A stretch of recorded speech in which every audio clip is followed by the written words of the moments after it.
till we bring the correct approach. The global crisis of corona facing humanity requires a universal approach. We are all consciousness. We have the same source. We need a collective solution and a conscious solution to the collective threat facing humanity. Ignoring our inner space, ourselves, as consciousness can never be accepted. It will never be accepted by our own self. We cannot deny ourselves, cannot deny our source consciousness. The money can't make us happy. Our consciousness is beyond that. The crisis facing humanity is beyond just medical, economic, social, political, physical, psychological. We need a global solution, a conscious solution. The only available civilization with proven consciousness-based solutions is the civilization of Sanatana Hindu Dharma. The history is too vast. This Chaturmasya, 4 months from July 5th to October 25th, spend time building the super-consciousness-centered new world order, the new future. All the delusion-based industries are going to become irrelevant post-coronavirus. Cleanse your own source consciousness, starting at home. Humans sitting together to heal the global consciousness and setting a new way forward. A consciousness-based, no longer a currency-based life. Consciousness-based is the only permanent solution moving forward. Having money inside can never guarantee we feel truly wealthy. Only a healthy and healed consciousness can ensure real wealth. Response.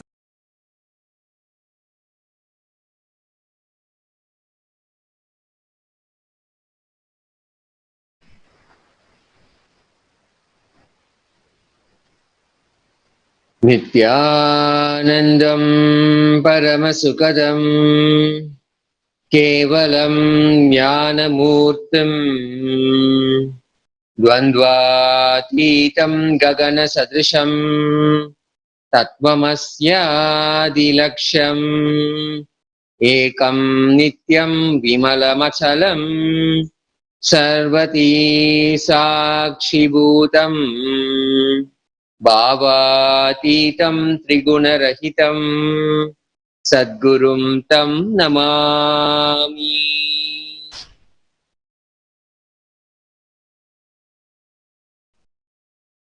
With the most auspicious and choicest blessings of the Supreme Pontiff of Hinduism, His Divine Holiness Bhagavan Nithyananda Paramashivam, we welcome you all with our love and respect. We welcome all the devotees, disciples, Kailasavasis, Gurukul Balasans, Nithyananda University students, viewers and visitors watching us live on Kailasa TV and Kailasa's Nithyananda TV to yet another extraordinary day of Nithyananda Satsang. If this is the first time you are joining us on Kailasa's Nithyananda TV, a very special welcome to you to the official TV programming for Sri Kailasa, the greatest and only Hindu nation in the world. Sri Kailasa is the Hindu nation revived by His Divine Holiness Bhagavan Nithyananda Paramashivam. Sri Kailasa is dedicated to the preservation, restoration and revival of an enlightened culture and civilization based on authentic Hinduism. Spread the message of Sri Kailasa. Share this satsang. We invite all of you to share this video on Facebook, Twitter, Instagram and other social media platforms you're watching us. And also, don't forget to subscribe to our YouTube channel, Kailasas Nithyananda, to receive exciting updates about Sri Kailasa. Unique celebration of expressing overflowing deep gratitude to the Avatar and our beloved Guru, His Divine Holiness Bhagavan Nithyananda Paramashivam. Join the nectarine space to connect and experience Paramashivatva, oneness with the Guru, the embodiment of Paramashiva, the cosmic consciousness.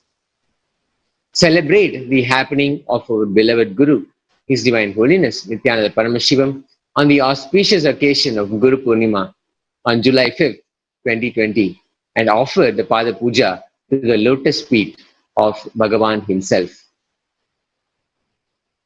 The connection with the Master is the ultimate gift.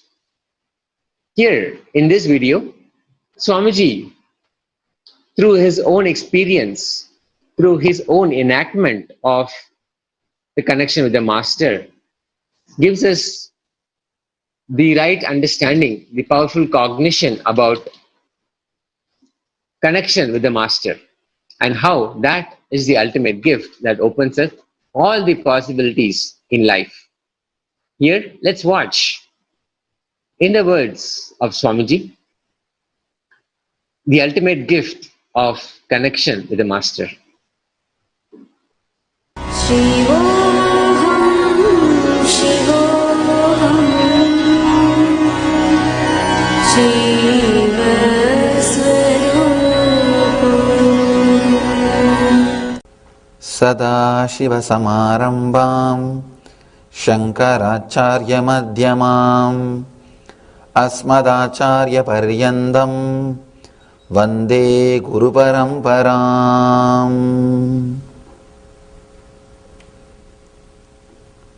Let me just take a few minutes to answer some of the questions which I had yesterday. Energy Darshan. During Energy Darshan, people were asking me some of the questions about the technique. I thought if I answer here, put it in record, it will be useful for future. It's a wonderful question. They asked me,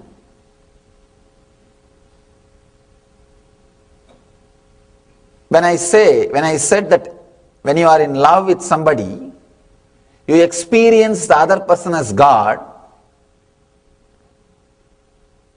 then when we are not in love with that person, he loses the divinity or what? Understand, nobody loses the divinity. You lose the ability to recognize the divinity. Yesterday I made an important statement. When you are in love with the Master, he will not only you will feel he is God, and all miracles which you feel or expect should happen in the presence of God will happen in front of him, in his presence. You will see all those things happening. But when that love is lost, when you don't have that love, you won't see those miracles happening in his presence. You may be the same person and he will be the same person, but those miracles will not be happening. Somebody asked me, why? Then the Master loses enlightenment or what? No. He doesn't lose. You lose the ability to recognize or connect with that enlightenment. And people ask me, are you God? I tell them it depends on you. It depends on you. I am constantly available, open. If you want to connect with me as a teacher, you can connect with me and carry the knowledge. If you want to connect with me in the level of Master, you can have initiation. See, only Master can initiate, teacher can't initiate. Teacher can teach, Master can initiate. If you connect with me at the level of God or divine, ultimate energy, you will carry the experience itself, not just initiation. How much your inner space is made available for me, that's all. See, if you relate just intellectually, you will carry the knowledge.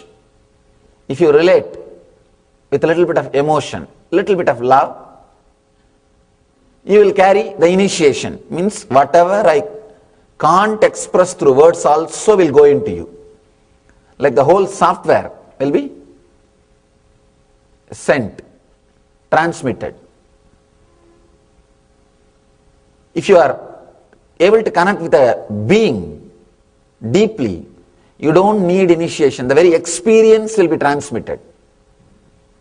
It depends on the person, to what level he connects, to what level he experiences. I always tell people, bhakti, or the feeling connected to the Master, is such an ultimate thing. Never miss it if at all you got it in your life. Never miss it. It is too costly. It is too much to miss it. Do not, even if you miss your things in the outer world, it is okay. If you miss your ideas which you carry in the inner world, that is also okay. In English there is a proverb. If you lose wealth, nothing is lost. If you lose your health, something is lost. If you lose your character, everything is lost. I think even if you lose your character, nothing is lost. Only if you lose the connection with the master, everything is lost. That is such a deep thing, ultimate blessing. Never miss it if at all you got it. If you feel that constant feeling connected has happened in you, do not miss it at any cost.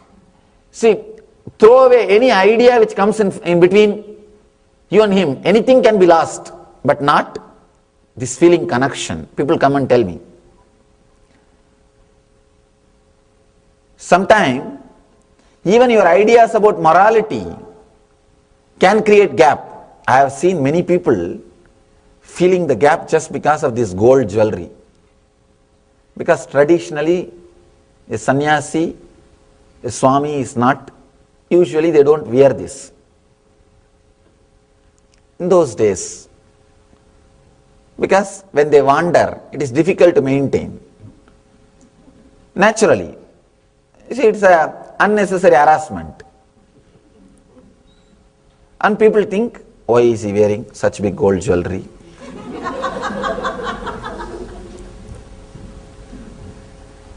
The big problem is, I neither feel connected nor feel hatred. Somebody made it, it was looking really nice, I also enjoy, so I wear, that's all. I wore over.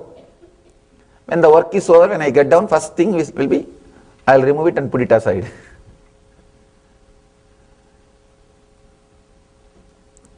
Very simple things. Your ideas about morality also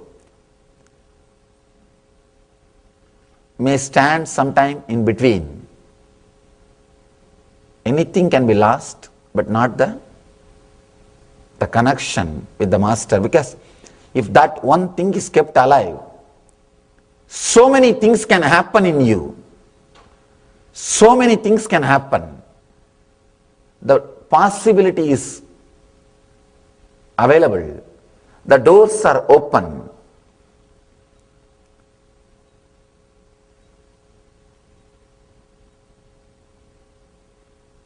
The bridge is not burnt. Still the bridge is alive. If the feeling connected, if that is taken away, whatever you may try, nothing is going to work. I always tell people, by begging $1, you will never become a billionaire. Have you seen anybody becoming billionaire just by begging $1? No. Same way, there is nobody who achieved enlightenment by meditating every day. Begging $1 is like meditating every day 10 minutes. And what will you achieve? If you want to become a billionaire, some billionaire should write a will in your name. That's the only possibility. Because by the time you beg $100 every day, you have to spend for survival. Same way, every day you meditate for half an hour, you have to spend that whole energy for the 24 hours.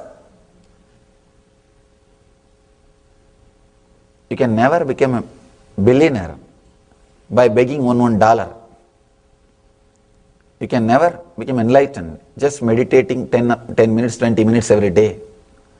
Only if a billionaire writes a will, you will become billionaire. Same way, only a master writes will, the enlightenment is achieved. That is why so much of emphasis is put on the master's presence and the Guru Kripa in our traditions. Even though few people exploited those concepts, sitting in the chair, sitting in the seat without becoming enlightened, those concepts can't be rejected because that has helped too many people. Understand? Only one Ramakrishna became enlightened using that Kali Murti, 3 feet Kali Murti. And we spent crores of rupee creating the temple and maintaining the temple. But I always tell people, it is worthy. Your 1000 temple is worthy of one Ramakrishna. If there is a possibility for one Ramakrishna, means build thousands of temples. Nothing wrong. In India, that is why constantly every street will have a temple. Temples are getting erected, getting installed. Because even if one Ramakrishna happens, it's a big blessing. One Ramakrishna is worthy of 200 Kali temples. Nothing wrong. Nothing wrong. Millions of rupees, crores of hours of man-hour, everything is worthy. नित्यं शरणं गच्छामि ध्यानं शरणं गच्छामि आनन्दं शरणं गच्छामि नित्यानन्दं शरणं The global Akhanda Nirvikalpa Samadhi Jnana Yajna is in its 48th day. On May 13th, His Divine Holiness Bhagavan Nithyananda Paramashivam started this movement to give the world a super conscious breakthrough and heal the world from COVID-19. The global Akhanda Nirvikalpa Samadhi Jnana Yajna is now in its 48th day. Since then, people from over 50 countries continuously sit and radiate the space of Paramashiva by participating in the process of unclutching, sitting in Nirvikalpa Samadhi 24 hours a day, 7 days a week. 705 people sessions from 13 zones around the world from 50 countries have contributed to 42,300 minutes for peace so far as part of this initiative. Every zone starts with chanting the Mahavakya initiated by Swamiji for 1 hour, and then chanting of Upanishads and Bhagavad Gita for 1 hour, and then sitting in the process of Nirvikalpa Samadhi, unclutching. At any given time, there are at least 4 to 8 zones actively unclutching around the world. Free introductory meditation classes are available and no prior experience is necessary. Log on to http://kailasa.tv/minutes for peace and join the Minutes for Peace movement. That's minutes, the number 4, peace movement. Glimpses of Paramashivoham, the most positive happening on the planet Earth. His Divine Holiness Bhagavan Nithyananda Paramashivam revealed sacred secrets from Paramashiva in his latest session with participants of the Paramashivoham event. Swamiji shared the message directly from Paramashiva. 5 major principles I received from Parashakti, Mahamagi, Paramashiva directly. Universe is conscious. This is the most important, greatest truth. All of us here are here with a conscious purpose. We are not accident. One of the worst things done to human beings is we are made to believe we are accident and we have a petty existence. No, we all exist very decisively, not accidentally. So whatever we contribute, good or bad, does not die. In low level, animal level of existence, all the good that we do, we have to enjoy. All the bad that we do, we have to suffer. In the human level, you can cancel all the bad for the good. If you raise to the divine level, the good and the bad does not bring a direct result to you because you are not doing it for yourself, but it gives collective result. At the divine level, because of unselfishness, actions and reactions, good or bad, does not bring any result for you. It goes to the society for who you decide. How to raise yourself? In the animal level, you are too much clutched to the idea of this world, too much of selfishness, identity with the body, too much of matter-oriented mentality. There is no value for the depth of life you are living. Depth of life is a million times superior than the external resources you collected. Swami shared, build conscious being, build your body and mind more and more with intense conscious understanding about the cosmos. Swamiji then continued to reveal the reality of a post-corona world. World is not going to be the same as pre-corona. Post-corona is going to be a conscious world order, Satya Yuga. Get ready to live the conscious world order. Multiple things you thought as a waste of time, you will realize they are the most important things in life. Many things you thought were important, very important, and as a protection, not only they will prove to be useless, they might even prove to be dead weight on you. The Bhagavad Gita, chapter 3, sloka 22 beautifully says, Name partasti kartavyam trishu logeshu kinchana jnana vapta mavaptavyam varta evacha karmani. The translation goes, O son of Prita, there is no work prescribed for me within all the three planetary systems, nor am I in want of anything, nor have a need to obtain anything, and yet I am engaged in prescribed duties. So Swamiji beautifully said, I am here only to bring super conscious breakthrough to the world, and Corona is making the whole world realize the unconscious lifestyle is no more going to work. Raise yourself higher and higher through your Tyaga, through involving yourself with the larger good of the world. The individual self-centric lifestyle is not going to be working anymore. Build your being with more and more conscious truths.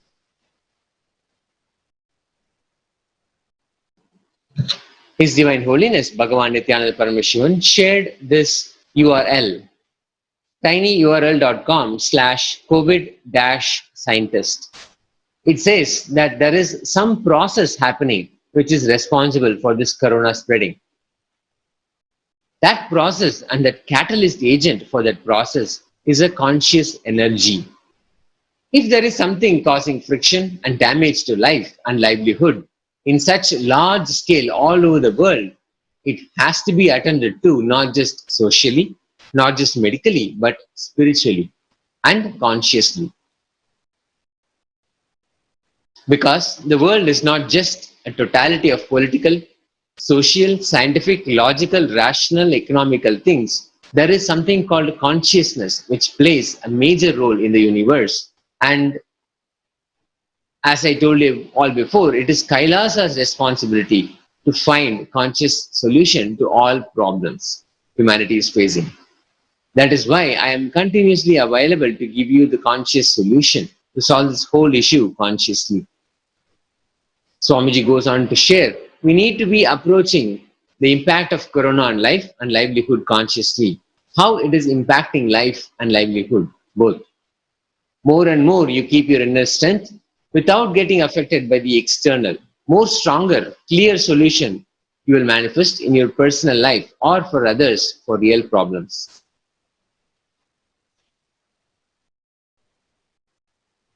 We are not even beating about the bush. We are beating around the world. That is why the amount of fear we generated is not going to be directly controlling the COVID's negative impact on life and livelihood. The amount of euphoria we generated around the corona is not going to help in any way to protect life or livelihood. Because the intelligence is not playing its role, consciousness is not playing its role in looking at the whole problem, the corona's impact on life and livelihood. Consciousness-based solutions will not generate huge euphoria of fear. And Swamiji explained, I'm not saying lockdown should not be there, nor wherever needed, it should be there. But more and more consciousness specific, location based solutions should be there instead of generalized unconscious decisions. Extreme unconscious decisions generate such large amount of fear, it makes human beings psychologically vulnerable. When human beings emotionally, psychologically collapse, corona need not even have its full impact on them to kill them. A little or even without having corona, people collapse. Even if they are informed they are infected with corona. They die because mentally they are already dead. The main truth I'm trying to make you understand is more and more such consciousness-based approach towards corona.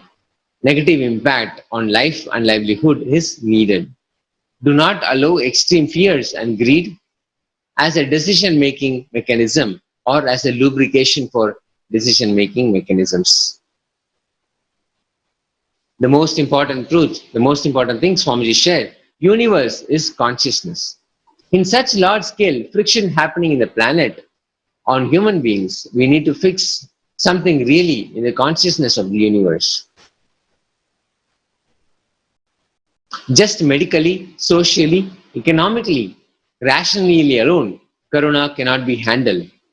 The consciousness solution for corona is more and more people meditating, unclutching, entering into nirvikalpa samadhi and healing. So if we want permanent solution, at least a handful of human beings, a few thousands, need to raise themselves to enter into nirvikalpa samadhi. And if you want to be useful, if you want to be a leader, contributor in the post-corona world, learn responsibility-based consciousness. That is going to be your asset, your ability to take the responsibility and play consciously and responsibly in the world. That is going to be the only asset.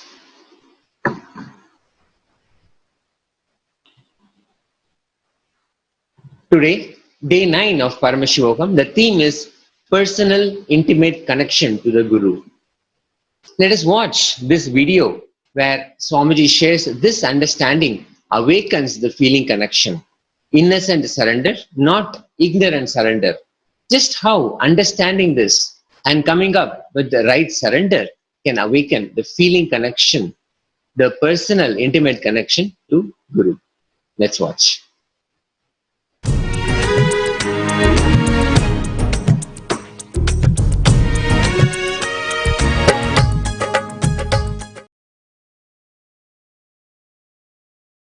नित्यानन्देश्वर समारम्भां नित्यानन्देश्वरि मध्यमाम् अस्मदाचार्यपर्यन्तां वन्दे गुरुपरम्पराम्. I'll continue to expand on the 18th verse of Isavasya Upanishad. Agneena yasubhataraye asman vishvani deva vayunani vidvan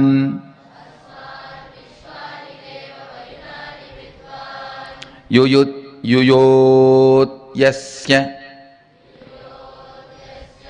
majjuhuranamena bhuyishtam de nama uktim videma. Listen. O Agni, the fire god, knower of all our actions and all that is worth knowing, you must take us along the righteous and auspicious path of completion, leading us to experience the supreme consciousness, the original space of complete completion. O God, consciousness, may you remove all our incompletions that are obstacles on our good path of completion, beyond coming and going, birth and death unto you. We surrender with many reverential words, bowing down again and again. Listen. The first part of the verse I explained, the best prayer you can do is lead us to, take us along the righteous and auspicious path of completion, the original space of complete completion. The next line, O God, consciousness, may you remove all our incompletions that are obstacles on our good path and completion beyond coming and going, birth and death. Understand two important sacred secrets you need to catch in this verse. One, listen carefully. The first, innocent surrender. Please understand. I am not saying ignorant surrender. Ignorant surrender means you do not know what is surrender. You do not know to whom are you going to surrender. You do not know what is going to happen after that surrender. You do not know what is going to happen if you don't surrender. You do not know the original concept of surrender. Just trying to throw away your responsibility in the name of surrender is ignorant surrender. Innocent surrender means you know everything and you don't have insecurity inside about going through this path. That is innocent surrender. Understand the difference between these two. I'll explain. I have seen the hypocrisy of human beings in any ton level. People come and tell, Swamiji, I surrendered everything at your feet. In the end of the one-day program, during energy session, please cure my cancer. I tell them, all right, stay for 2-3 days, I'll heal you. No, tomorrow morning I have to go for my work.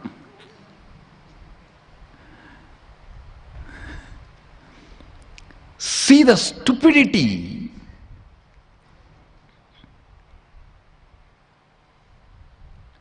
No, I surrender to you, you heal now and send me for my work.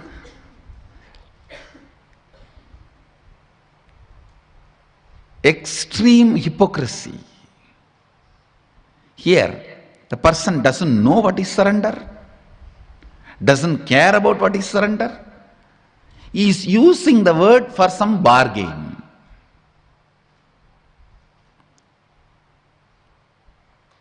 Innocent surrender means you have a thorough idea what is surrender, to whom are you surrendering, what will happen after that, what will happen if you don't, what is the right context, everything. You know the whole thing and you do not have the fear of transformation it is going to bring inside you. Understand? You do not have the fear, the transformation it is going to bring inside you. What is exactly you are afraid? With surrender, suddenly your own taste about life may change, which you are afraid of. Oh God, I may suddenly start liking something else. Then what will happen to all the things for which I worked for 10 years? What will happen to that house which I brought designing, which I built designing every room? What will happen to the car which I bought enjoying the mirror, side mirror, front mirror, clock, these, that, so many things?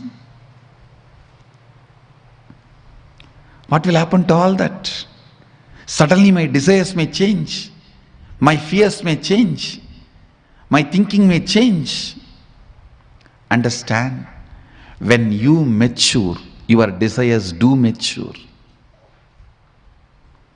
If you decide your desires should not get matured, you stop your maturity. You stop your maturity.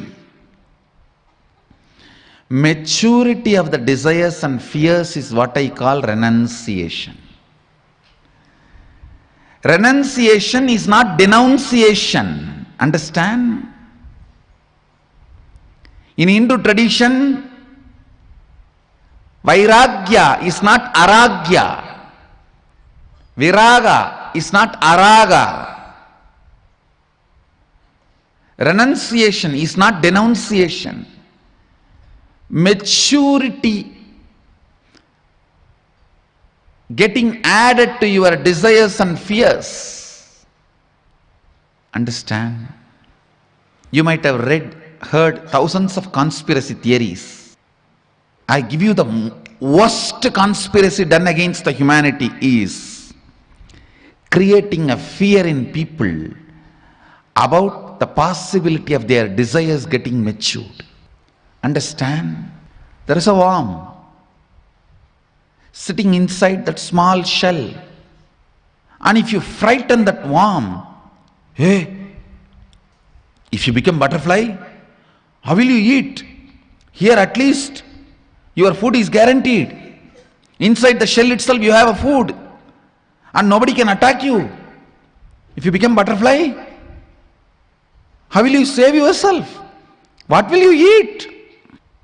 I tell you,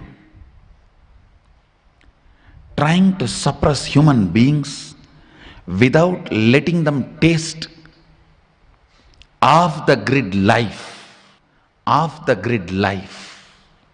is the greatest conspiracy. I tell you, all the best things India has, Sanatana Hindu Dharma has, is by the rebels who learned to live off the grid when they were young. When you are young, learn to live off the grid. The powerfulness that brings inside you. After that, even if you are hooked to the grid will be at your feet, not you will be at the feet of the grid. After that, nothing can bind you. I am glorifying all this by wearing them, not getting glorified by all this by wearing them.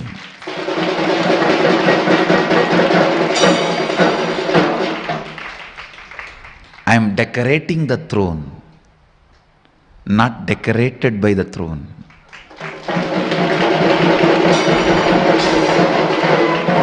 I just want to make a statement to the world.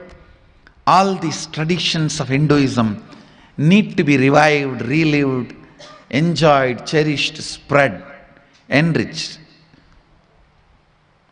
Because this tradition taught me to live off the grid.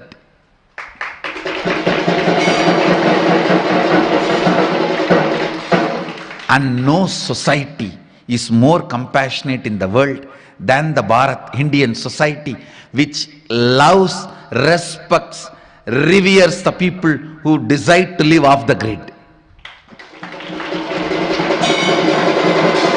In any other country, if you decide to live off the grid, it is illegal. In this country, decide to live off the grid, the people will wash your feet and give you food. I am waiting for my Balasans to become 18. First batch I am sending to live off the grid.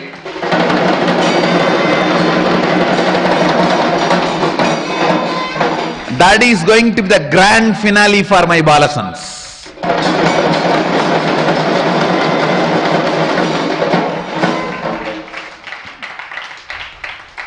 And in the March, all the Krama Brahmacharis and Naishtika Brahmacharis are going to enjoy the off the grid life in March. I have plans. All the Krama and Naishtika and the Ashramites are going to enjoy off the grid life in March.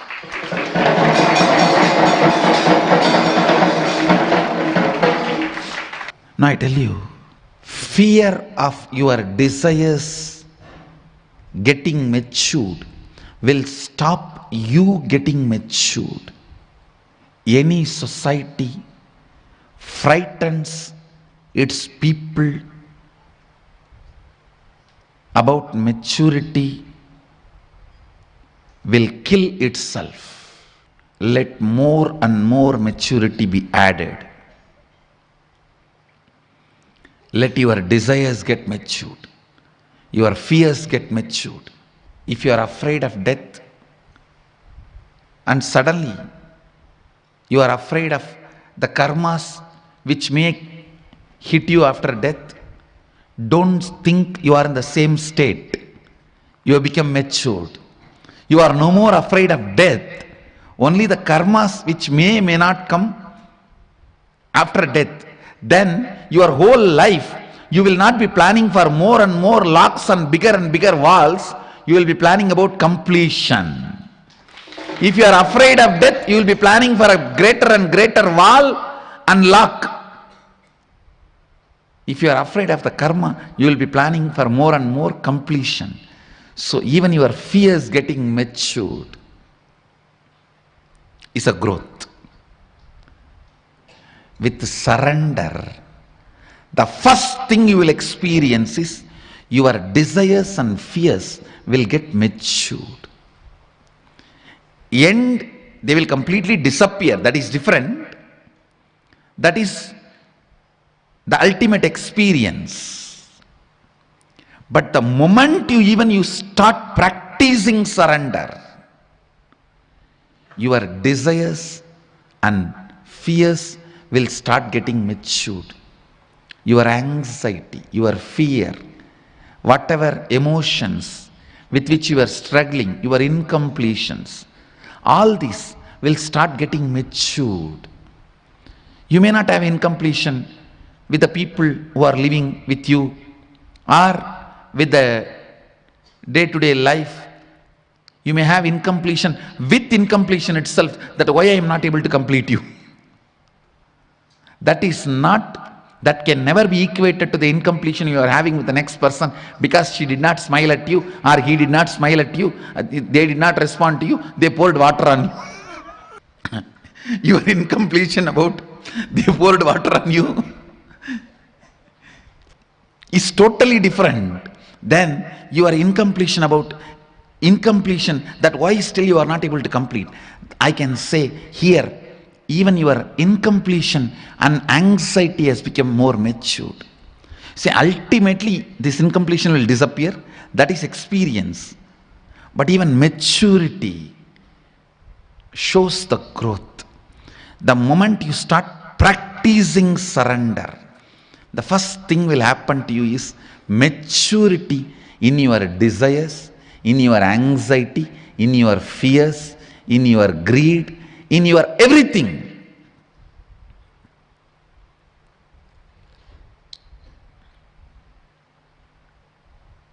I tell you, live with the people who are matured. You will love the life. You will love the life. This whole prayer, you see, such matured prayer, matured surrender. If you are surrendering to somebody to save your life or to have 2 square meal, it is stupid surrender. You are becoming slave. If you are surrendering to somebody, asking for enlightenment, leading you to beyond coming and going, birth and death, that is matured surrender. Even in surrender, there is maturity.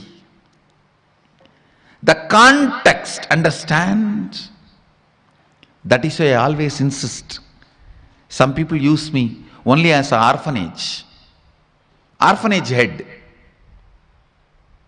Very few use me as the head of a monastery, Guru Maha Sannidhanam. Understand?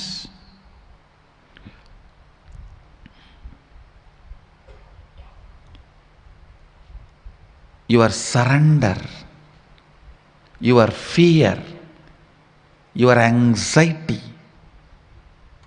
your desire, everything will get matured the moment you start practicing surrender.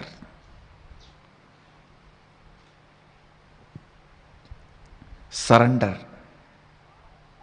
smokes out all your hypocrisy. It just smokes out all your hypocrisy. You simply know what is hypocrisy. You simply know why you are hypocrite. First reason why you are hypocrite is the fear implanted in you by society about your desires getting matured. I have seen people telling, oh, I'm afraid to come to the ashram. I may just settle down there. Hey! You think then we are all fools? You are blessed if your desires can get matured and you can settle down here.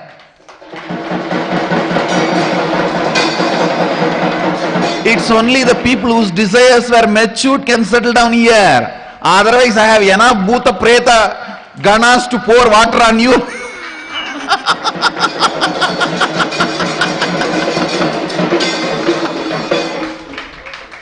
And kick you out. The moment you say, I'm afraid to go and attend inner awakening, I may stop drinking, it means what? Fear of your desires getting matured. It is exactly that warm feeling. Oh, if I become butterfly, where will I get my food? How will I protect myself? I heard many big worms will try to eat me. Hey, just become butterfly. All these problems won't even exist in you. Making your old problems redundant, not solving. Redundant is renunciation.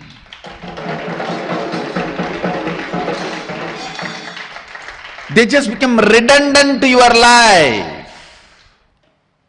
The more and more practice of surrender will more and more smoke out the hypocrisy with which you are hugging.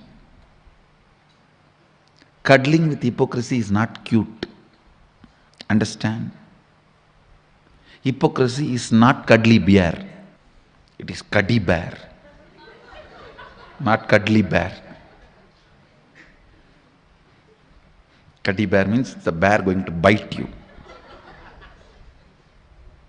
Don't cuddle with your hypocrisy. No. Celebrate your desires getting matured. Celebrate your fears getting matured. Celebrate your anxieties getting matured. Celebrate your decisions getting matured. Celebrate your vision getting matured. You will celebrate surrender. Because in real surrender, spiritual surrender, the worm is becoming butterfly. The other day I saw a Facebook posting. A worm and the butterfly, both of them are sitting on the table in restaurant. Worm says, you have changed in 1 month. Butterfly says, yes, Nithyananda effect.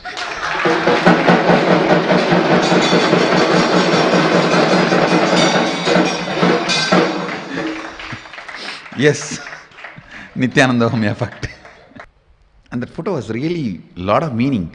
The worm, in front of worm, there are food items. In front of the butterfly, nothing was there. The snake form of Kundalini in Mahadeva's form denotes surrender.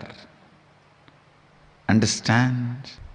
Each item in Mahadeva's form represents one idea, one truth. Snake represents the Kundalini Shakti, which is surrendered to Mahadeva. Or I can say Mahadeva's own Kundalini Shakti, which is under his control. Innocent surrender means you know everything about surrender, but you don't have fear. Ignorant surrender means you don't know anything about surrender. You just use that word for bargaining something. Here you can see the innocent surrender. What a matured prayer. O God, consciousness, may you remove all our incompletions that are obstacles on our good path of completion, beyond coming and going, birth and death. Unto you we surrender with many, many reverential words, because we don't know any other words. We only know the reverence we carry in our heart, and we don't know how to verbalize it. So we offer that as it is, bowing down again and again. Bowing down again and again. Understand, when money gets added, your taste about life changes. When power gets added, your taste about life changes. When name and fame gets added, your taste about life changes. When surrender gets added, maturity happens in you. Understand, the biggest change you can have in your life is maturity. I'll explain the difference. When money gets added, you have a new desires, new way of thinking, new fears, everything, but that does not mean your old desires have gone. They become redundant. Does not mean your old fears have become redundant. When name and fame gets added, you have more desire, more fear. That does not make your old desires and old fears redundant. When power gets added, you have no new desires and new things. That does not mean the old is redundant. But when maturity gets added, constantly the old desires and old fears are becoming redundant. Whatever is today your desire and fear, tomorrow it will become redundant. And tomorrow, whatever is desire tomorrow and fears you have, that will become redundant day after tomorrow. Constantly, the old desires and fears becoming to make old desires and fears redundant is the ability to keep life alive. If you have that ability, you can make disease redundant in your body, boredom redundant in your mind, suffering redundant in your emotions, pain redundant in your relationships. At one point, you will become redundant due to enlightenment. Ultimately, you will become redundant. That is enlightenment.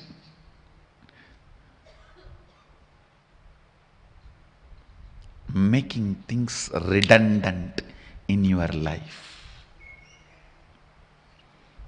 Making things, places, people redundant in your life. When you mature, the people who all the time talk about share, clothes, car, bank balance, your net worth, they become redundant to you. And I have seen these stupid NRI parties. All the time these donkeys talk about only this. The moment they gather, what is the share? What's the car you are driving? How many swimming pools you have in your house? How many bedrooms you have in your house?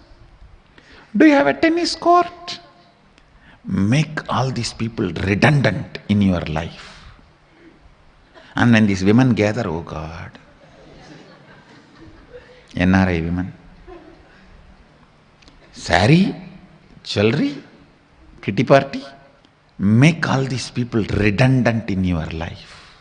When your taste changes, they become redundant. When you get matured, they become redundant. The innocent surrender, where you know everything about it, you are not afraid of it. I tell you, the fear of maturity is the worst fear taught to humanity. This is the biggest conspiracy done against humanity. Attack on your body is chemical agriculture and pharmaceutical companies. Chemical agriculture and chemical medicines is the attack on your body. Overly sex and violence based entertainment is the attack on your mind. Fear of the maturity is attack on humanity. Understand, I am neither revolutionary nor rebel, I am just evolutionary. Maybe I can coin a new word, revive evolutionary.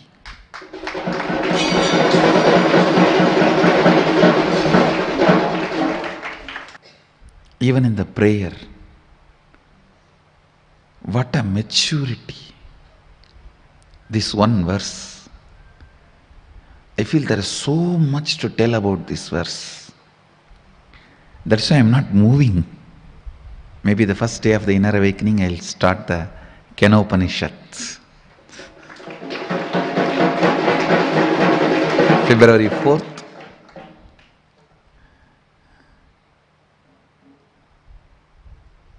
The next beautiful Upanishad, Kenopanishad. Agnenaya supadaraye asman vishwani deva vayunani vidvan yuyotyasmad juhuranamena bhuyishtam denama uktim videma. What a prayer! What a prayer! The moment I read this mantra, I can see the whole bioenergy becoming alive. If you want to pray, I think this should be your prayer. With the clarity, even while you pray, Sohamasmi.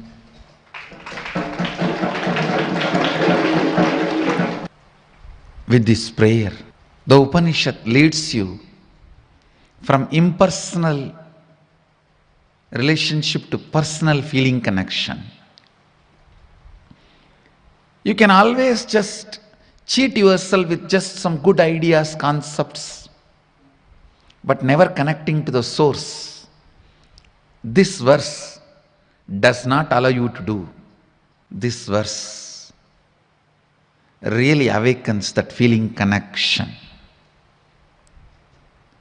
Essence of today's satsang, innocent surrender, not ignorant surrender.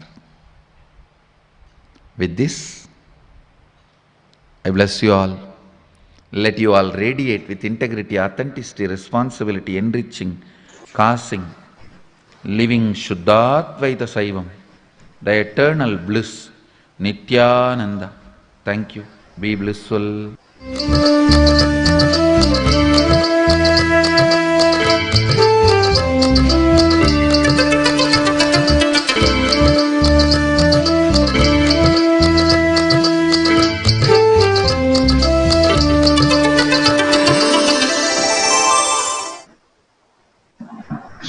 Guru Purnima is celebrated on July 5th all over the world this year.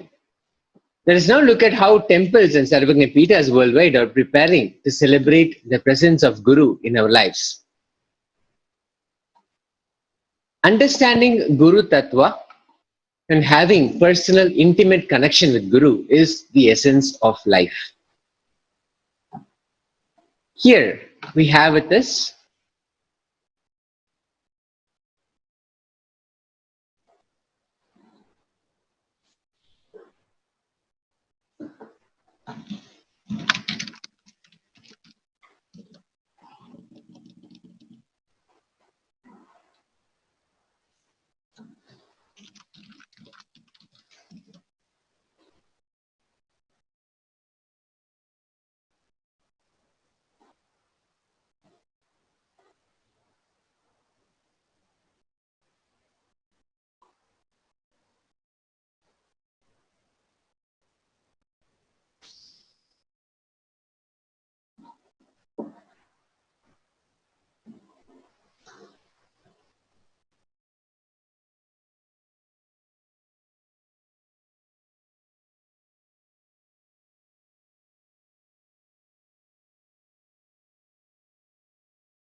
Guru Purnima is celebrated on July 5th all over the world this year.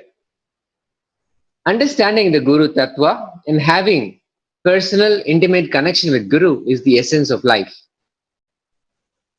We have now with us Shanti Dash from Orlando, Florida, joining us. He's a senior executive in one of the IT consulting firm. Thank you so much for joining us and welcome to Nithyananda's Kailasa's Nithyananda TV. Thank you so much. Nithyanandam, everyone.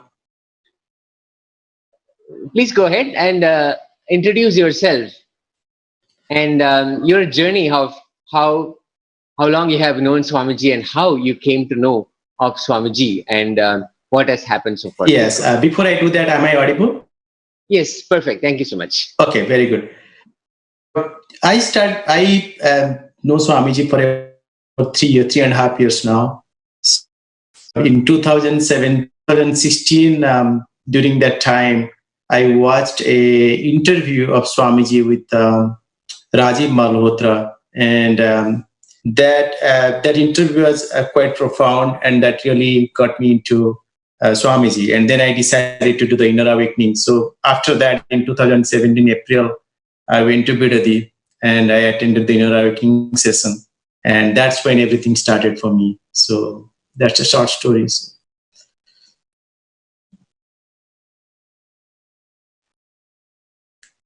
So, and after 2017, when I started, came back from the program, I had certain, we went through, during the Inner Awakening program, you go through all the rituals, agamic rituals that Swamiji himself initiates, and we go through Guru Diksha, Shiva Diksha, and everything at the presence of Swamiji. And everything is also, the process itself is authenticated through Shastra Praman. That is the key aspect of the entire program. Sure. So we were initiated in multiple programs as well as the power manifestation. So as I was doing power manifestation, I was able to do body scanning and rolling consciousness over matter during that time. And towards the end of the program, I had a little bit of understanding of what Kundalini is all about, because we all talk about Kundalini also. I was thinking, what is this? In fact, that was the very first time I came to know about Kundalini a little more than what I knew before. So then I came home. Then after that, I came home and we went out for a vacation for about 2 weeks. And after 2 weeks of coming back to USA, Orlando, we were going for a trip to NASA to see the shuttle launch. So as I was driving to NASA, so there was I was driving and I could not sit in the car. Actually, I practically was lifted from the car seat. Means I was keep getting lifted. So means it was very frequent. Every 3-4 minutes, I'll be suddenly getting lifted from the car seat. And then my wife noticed it. I said, "What is happening?" I said, "I don't know. Maybe it's the Kundalini awakening. Maybe that's how it feels." So then I stopped the car, and then my wife took over. Then after NASA, it kept happening. So I could not even go to the restaurant or anywhere. My family went for the eating in the restaurant, and I stayed at the parking lot. We came home, and during that time, Swamiji, on that day itself, Swamiji was initiating would-be Adinams. There was a program for Adinavasis, would-be Adinavasis. He was initiating in a mandala process. And that program was going on live. And I was watching the program. And during that program, that levitation was so strong that I could really sit on my seat. Basically, I was getting lifted all the time. So, and then after that, I had not just one, I had many similar experiences that I went through. In fact, after that, maybe after a week or two of that incident, I was just browsing through different YouTube videos of different devotees' experience. And one of the experience that I was just watching, YouTube video that I was watching, I think she's a gynecologist, very renowned gynecologist of Bangalore, and she was just explaining her interaction with Swamiji, and she was just telling her how she was a devotee of Venkatesh, Tirupati, and then how he came to know about Swamiji and all that. And at the spur of the moment, I said, okay, I would like to have the same experience as she has. So believe it or not, within like something happened, like my entire body, I just could not feel my body. It was totally weight loss, like as though there was no body at all. And I was at a space that means it was so much of bliss. And it's very hard to explain. It means maybe whoever has gone through it, they can really relate to it. No words can explain it. Essentially, it was out of nowhere. Means for that moment there was nothing. Means it was just emptiness, but with so much of bliss filled into it. And I had no weight, nothing. I didn't feel that my body existed, even mind existed for a I will say maybe for a minute or two, and maybe somewhere around that. And I'm just a very beautiful and profound spiritual experience. Yeah. And thank you for sharing that. So beautiful. You mentioned that you have 2 kids. Were they also part of the Inner Awakening that you attended? No, they are not part of Inner Awakening yet. No. But recently, like maybe a year ago, I got into online Gurukul, and so I am an initiated Acharya. So I do conduct every Saturday Gurukul sessions, and one of my younger one, who is 11, he is with me in the Gurukul session. So tell me about this online Gurukul. You mentioned you're taking classes. Why is it needed? Is there a need? Yes. So first thing, it is very personal to me. So it is something that is very, very personal to me that I experienced in my childhood till I met Swamiji. I'll say, like, till I met Swamiji means the experience that I went through was always of a dilemma: what is right and what is wrong.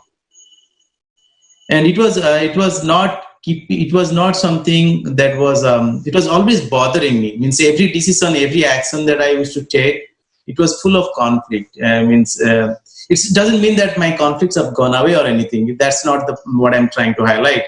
But there was no anchoring point, if I may say so. If I'm seeking for an answer, there was no anchoring point. There was nothing really. And it was, and those conflicts were not just mere conflict that I could live with. It was really bothering me all the time. Every single step that I take in my life, it used to bother me. Because the decision of right and wrong is so thin in the current society that, like, you keep doing everything wrong, but you try to pretend that it is right. Means that the pretension is quite vicious. We do not realize that, and it affects every aspect of life that we take. And it means till I met Swamiji, it had affected me significantly, and I do not want any child to go through that. So the Swamiji's teaching is essentially, the teaching comes out of the place of bliss. Okay. Where you are in complete oneness with it, whether you know it or doesn't know it, doesn't matter. But that is where everything starts from. So and the conflict that we get into. So the thing is, the answer to every problem is very simple. It is our delusion that makes it complex, our conditioning that makes it complex. So if we stick to the simplicity of the problem and the answer, and can navigate around that, and not being too much concerned about our existence, and then we lead a much healthier, happier life, with our end goal being, if we want to desire to be enlightenment to our end goal, that to be our goal. If not, that is so be it. Whatever you are good at, you will be excelling in that. Basically, if you check out any guilt or any competition and you perform at the level of bliss, your performance will be the best. Because as Swamiji says, it will be exceptional. Your performance will be always exceptional. You are not competing to get excellency. You are competing to get, you are not even competing. You are basically doing whatever you are best at your best point of time, without being bogged down by the different social conditioning that you have to go through to fit into the society, and try to say, okay, how much if I do something will be right, and at what point it becomes wrong, or how much I can get by knowing very well that I'm doing a wrong thing, but I can get by till till everybody thinks that this is the right thing to do, or how I can justify that something is right by comparing the larger population, that okay, this is the norm, so that's nothing wrong in it by doing it, although I know very well that it is wrong. So those conflicts directly affected me, and I do not want any child to go through that conflict. So that was one of my primary motivation for starting up an online Gurukul. Beautiful. Thank you for sharing that.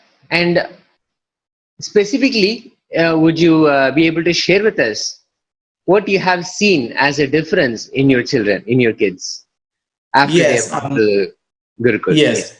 Some of the, I will give you a short example. Before I started with my son, so I used to get him into this mode of teaching. I bought a book called An Autobiography of Yogi. It has an audio book, audio version of it. So I was trying to tell them what is it all about, and how what is the method of teaching, and what is possible. What is a pure consciousness possible? Swamiji is teaching us, right? So when I was, so I used to play that video when I used to drive. So my son was watching this video. It's not a video, it's audio. So he was listening to it. So after 5-6 chapters of the audio, he said, "Daddy, I don't want to listen to it anymore." I said, "Why? Why don't you listen to it anymore? Don't you like it?" He said, "No, I like it. But the thing is, as per him, he said that I like it so much that I want to be a sannyasi, but I don't want sannyasi at this point." So he understood the concept of what a sannyasi is, and what is the purpose of life, and what is exactly this an autobiography, the entire Gurukul teaching is. So that is just one of the examples that I gave. The many direct thing that I may not be able to speak on camera, but if somebody's one-on-one comes on me, I'll be able to speak on it, which has direct impact on my child in terms of bringing up his personality in the current context of the society, that I can speak to them directly if they want to, but I cannot speak in front of the camera. Sure. Yeah, beautiful. Yeah, it is quite, I will say it shapes you up so well that especially if you start at a very young age. One of my child when I started with him, he was 10, the other one was 16. It was very hard for the 16-year-old to fit into this. I could not make him, but my 10-year-old I could. The earlier is better, and definitely that means they have the transformation that they themselves go through is really, really something to watch. And I have another 4 more kids that in my Gurukul, and I see their progress, and it's quite amazing. And the power manifestation they do right now, everyone is able to, except one, I think everyone is able to demonstrate consciousness over matter. And many of them are able to do, like, for example, we do this clairvoyance, so where I check a playing card or one of the card, and they're able to read the card without seeing it, like they just bringing Swamiji into their context. So it's really, really amazing. It's especially that those 2 hours I enjoy the most. Whether it means forget about everything else. But I do really enjoy that. I feel that that's my space with Swamiji. So that's how I feel. Beautiful. And can you give us maybe a sampling of what a typical Gurukul class looks like? What will the kids go through, or what you will be teaching? Yes. So the typical Gurukul class will start with every day. So this is our routine. Not every day, every Saturday. First 40 minutes is yoga. So after yoga, what I do is I ask them to show me one of the poses, so they get excited and show me the poses they know. So then what I do is I ask them to be in that pose for 15 seconds, 20 seconds, like that. So they are all excited. They are small little kids, and they really get excited about that. Everybody likes yoga. Yeah, believe it or not, all of them like yoga. And then we watch a short clip on either on Krishna or one of the from the cartoons. We watch one of them short video. Then I do Guru Puja. Everybody does Guru Puja. So we do that. And then after 15 minutes, then we watch Oneness Capsule of Swamiji. Then after Oneness Capsule of Swamiji, sometimes I play them clairvoyance video if we have time, or one of the videos. If we don't have time, then we get right into power manifestation. Then I give the context around everything, why we do power manifestation, why do this. So over a period of time, they are able to get into that context and demonstrate. Be in Swamiji's space, they can demonstrate that they're able to have these powers. Beautiful. And one of the things I always notice is, especially with those who have gone through inner awakening, and you yourself have been involved with Gurukul and with Gurukul kids, is we use the word power manifestation so casually, so naturally. Right. Yeah. And would you be able to give Yes. an understanding of what it is, what powers are, Yes. and what manifesting is happening for somebody who is new? Of course. Yeah, thank you for asking that question. I will give the context from which the Gurukul children's in Florida, my Gurukul center, they manifest the power. Their context is they are God, but they forgot that they are God, and Swamiji is introducing that to them, and from Swamiji's space, they are remembering that they are God. So that is the context in which they are manifesting power. So and they are manifesting the power by being in oneness with Swamiji. Since Swamiji is their guru, they are in oneness with Swamiji, and from that oneness, they experience the God within, which leads to manifesting the power. So essentially, for the power manifestation is an expression of Swamiji through you in a shorter way.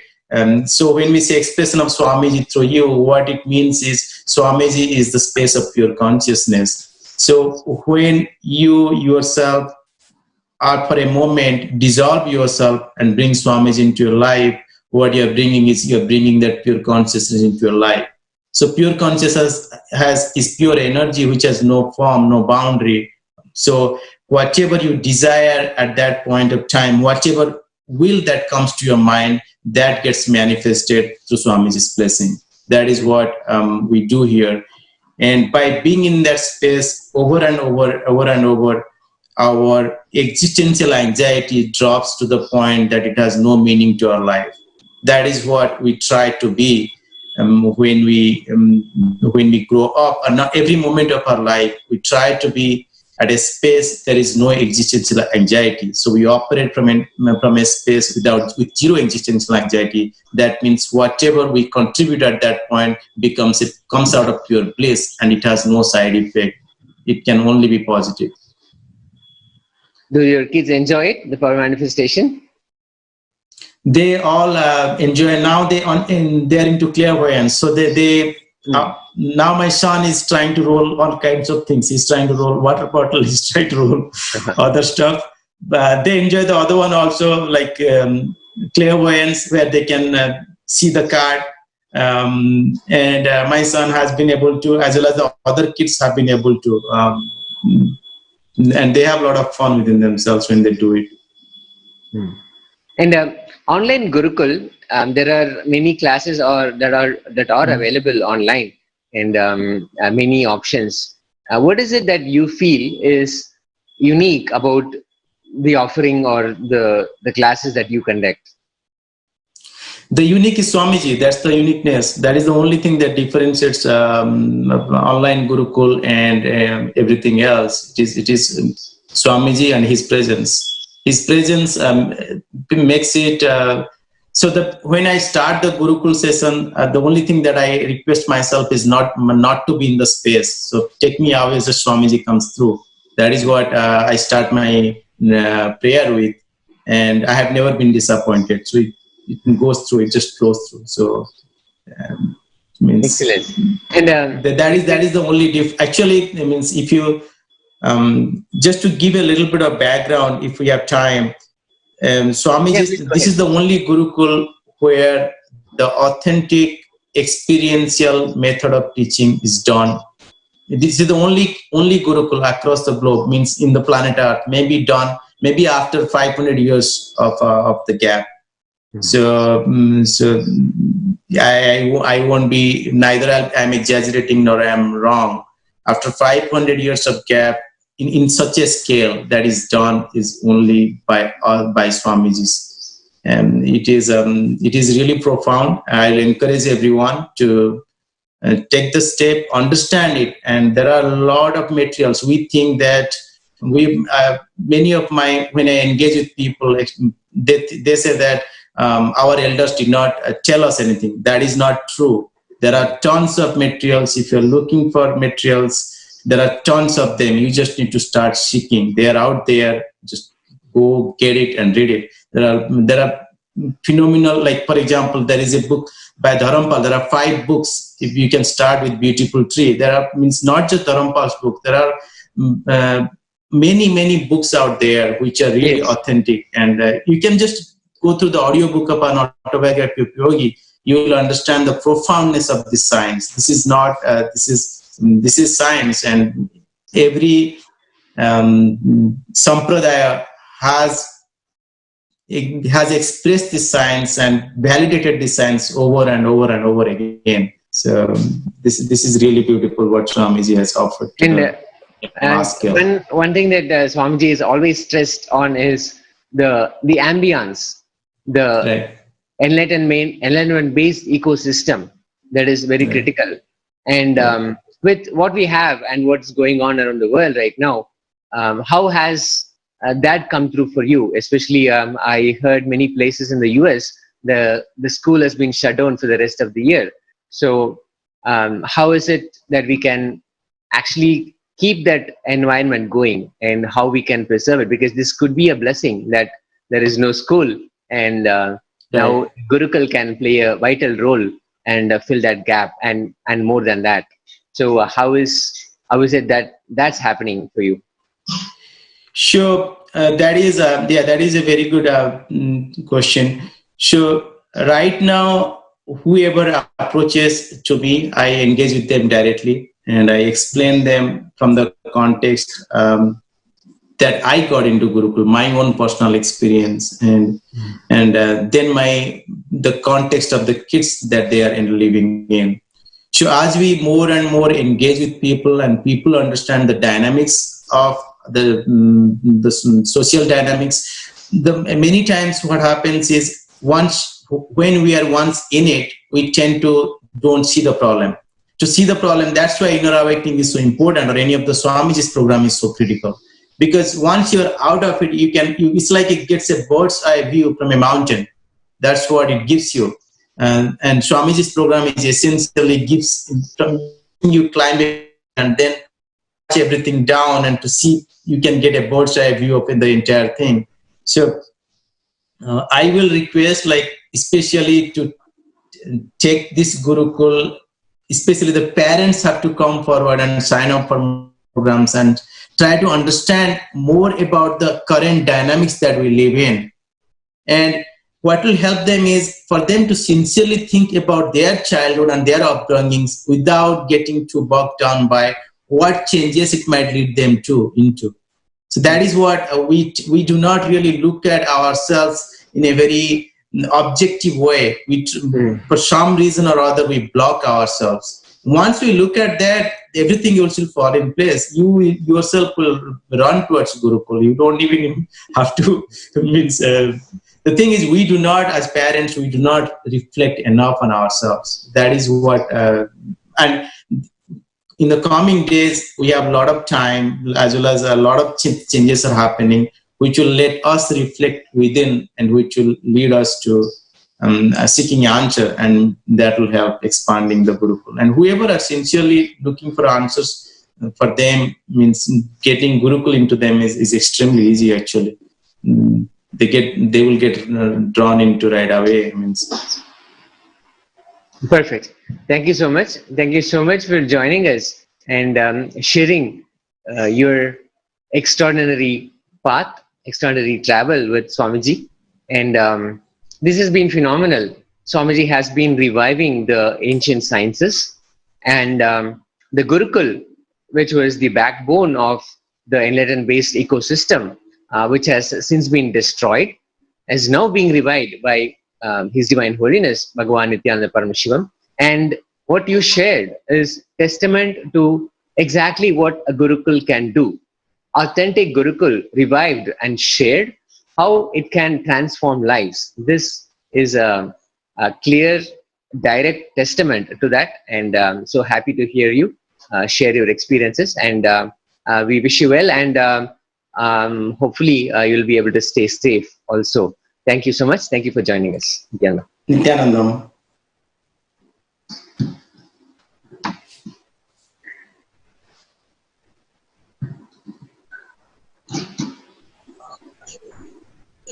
Now, we also have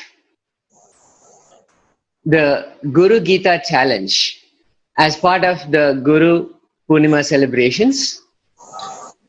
The Guru Gita Challenge is simply a challenge that is happening online on Facebook, especially, to pick up your favorite Guru Gita verses and give an introduction, or rather give your meaning and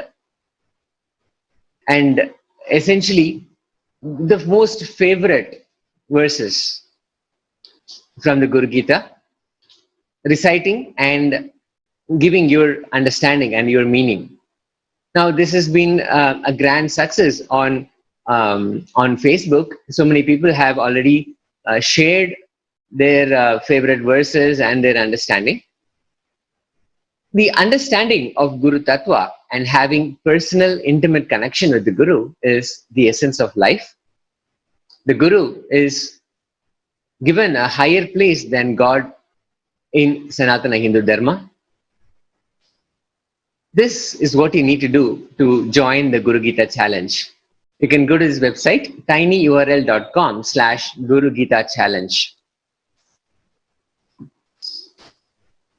There you'll see these instructions. You can choose your favorite Guru Gita verse, take a video and chant 2 verses of the Guru Gita, share on social media with the hashtag Guru Gita Challenge, tag and nominate 3 of your friends, and proceed on to offer Pada Puja for Guru Purnima, and you'll find the link at that website.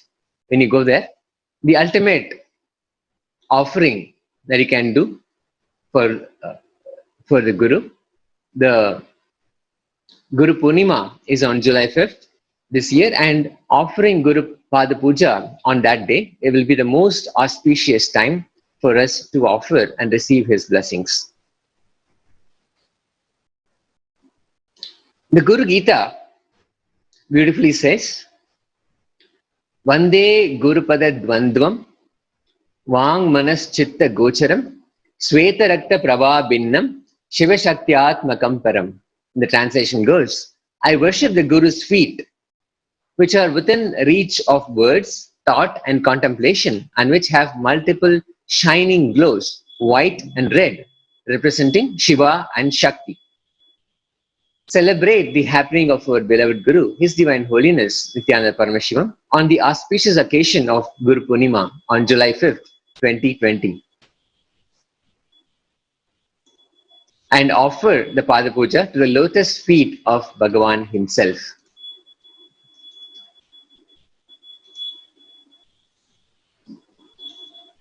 Connection with the Master cannot be lost for anything. This is the essence of all life. When we have that, everything is regained, but it cannot be lost for anything. Here, in this video, Swamiji beautifully shares with us how the connection with the Master is the one thing that cannot be lost for anything.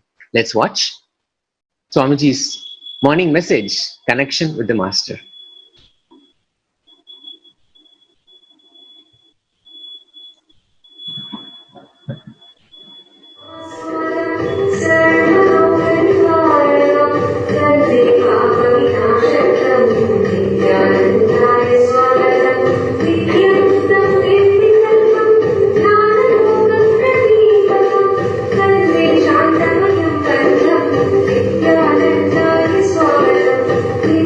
Thank you.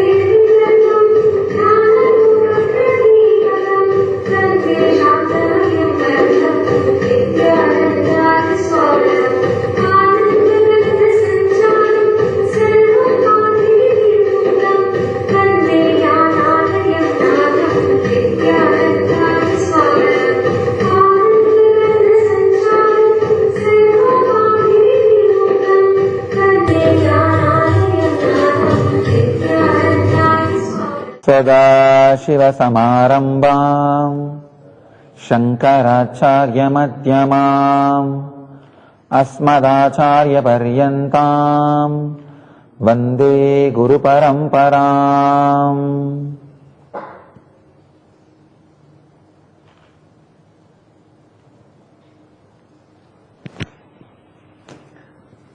Today I'll share few truths about feeling connection with the Master. Feeling connection with the Master is the subtlest, best gift can ever happen to human being. For the fruit to be completely ripened, it needs to be connected with the tree. For the child to grow completely, it needs to be connected with the mother through umbilical cord. For anything to blossom, bloom, it needs connection with the highest possibility which it should become. If a child should become complete grown-up human being before the birth, the complete full grown-up human body, it needs to retain its connection through umbilical cord with the mother. Only then the complete body is created. And once the complete body is created, you may not need the physical umbilical cord connection.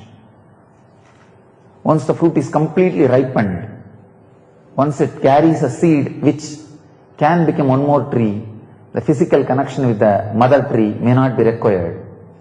But till that happens, the connection is inevitable. Connection is important.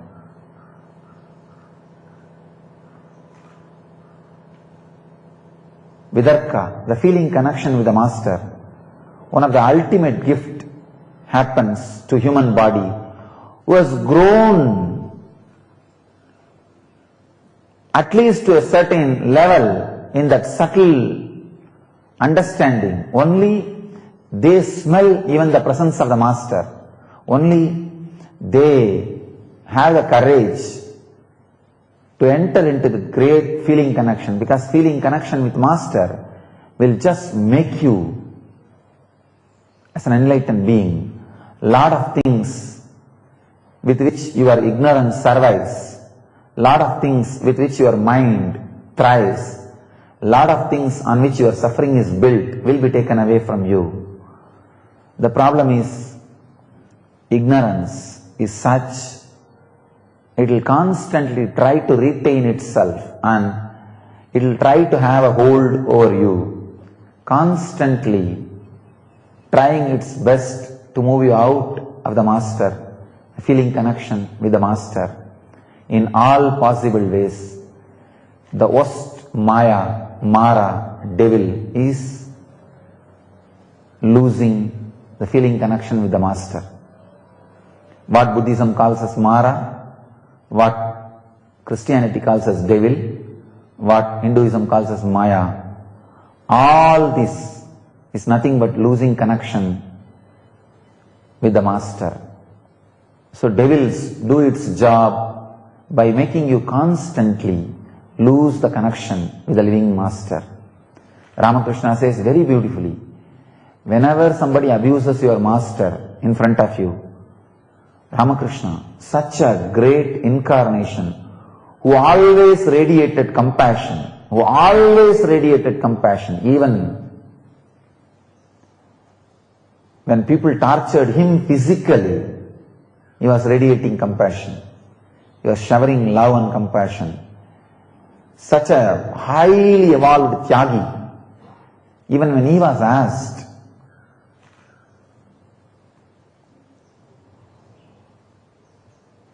about what to do when people abuse Master, he is so strong, he says, cut his tongue or move out of his place.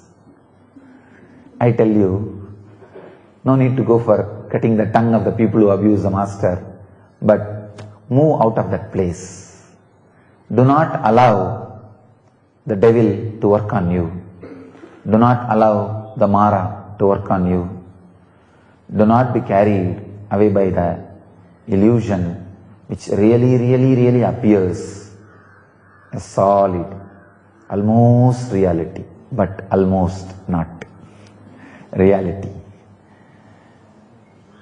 And sometimes Ramakrishna takes a very strong stand. Somebody asks him, parents and family is important, or my spiritual seeking and enlightenment is important? He says, for the sake of God and enlightenment, you can sacrifice the family and parents.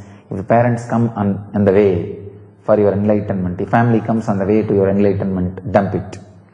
Go for enlightenment. It's very strange.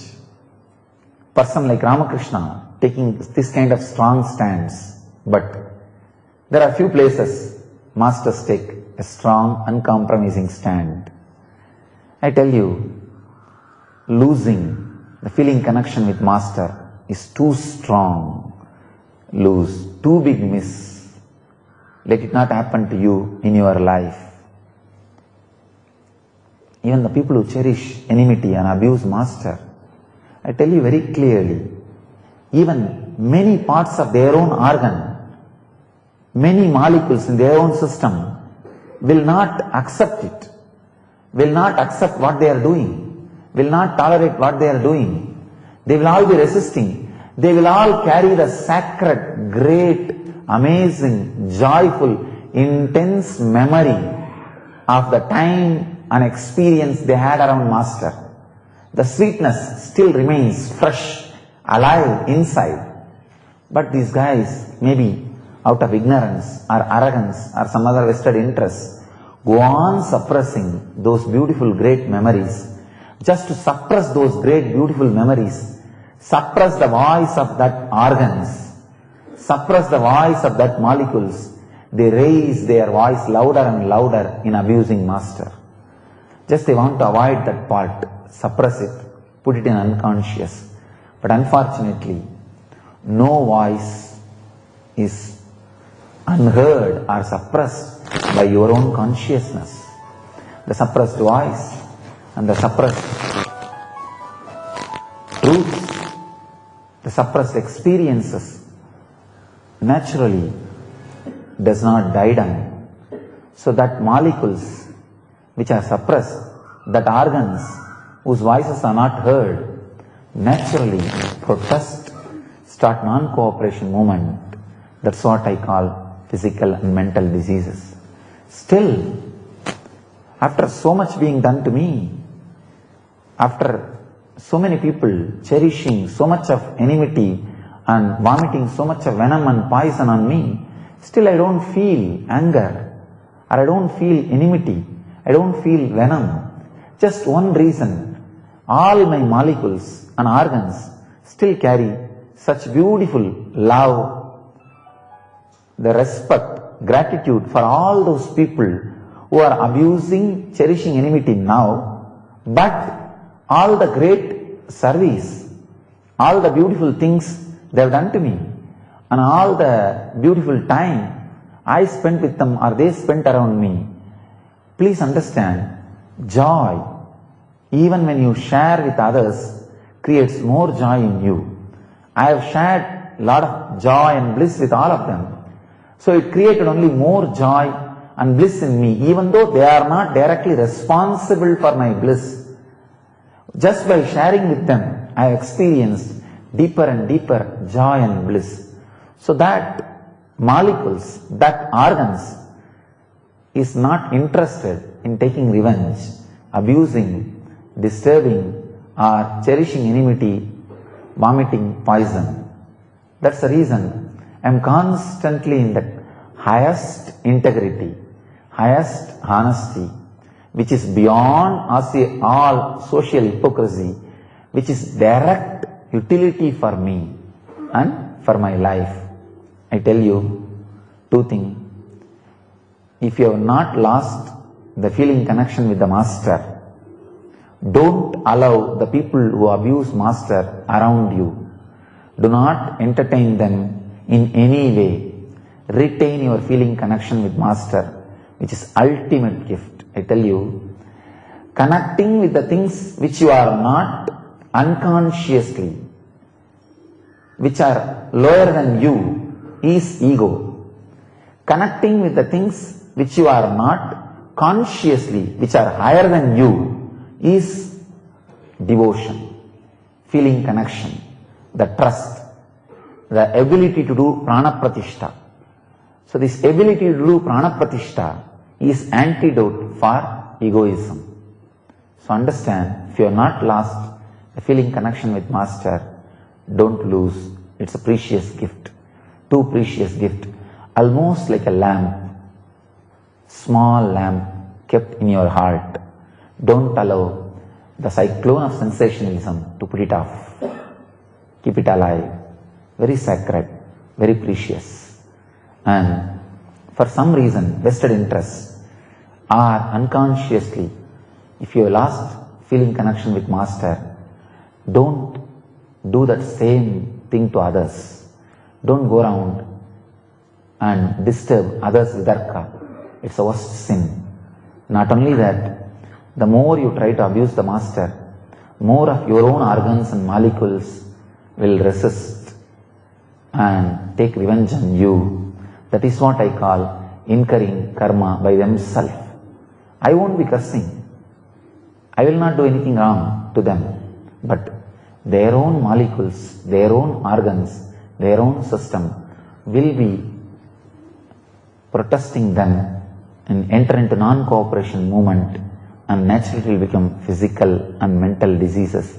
Finally, not just ordinary physical death, falling into the worst unconsciousness means the lower level of existence, which is a too big punishment for the casual, time-passing entertainment which these guys are doing. So, protect yourself and protect yourself if you have not lost your vidarka by strengthening it. And if you lost it, unfortunately, don't disturb others' feeling connection, others' vidarka. And if you keep quiet, at least your organs and molecules at some point will reclaim the great beautiful experience of vidarka and experience of raising in love with the Master, and the possibility to reclaim the great feeling connection exists. So reclaim it. Reclaim your feeling connection with the Master, and let you all live, achieve and radiate, living enlightenment. Let you all live, achieve and experience, express, radiate the eternal bliss, Nithyananda. Thank you.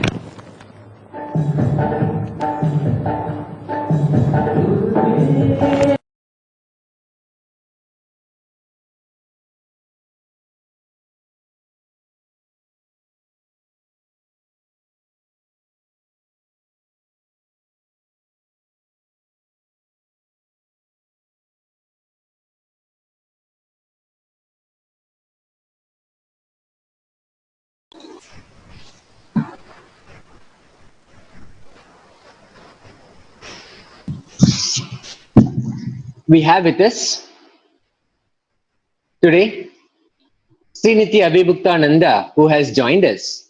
He is a house representative of Sri Kailasa. He has been involved with the Nithyananda Gurukul for so many years.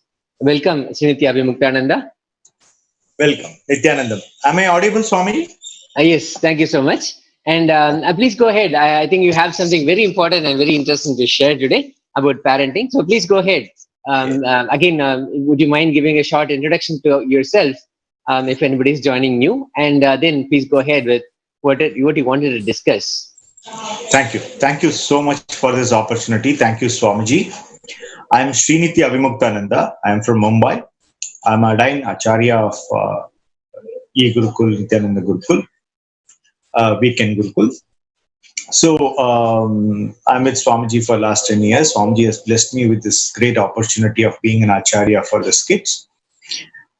So it was a wonderful session by Santi Ayya. He has given a beautiful testimonial. I'm sure all of the viewers would have been watching that. Continuing that, I just wanted to say what is our e-Gurukul is all about. E-Gurukul is basically a Gurukul running on the net platform, online platform. It's online Gurukul, you can say that. Across the globe, we are running this. Okay. So you may be from any continent, anytime. We have a global acharyas and we are running classes across the globe.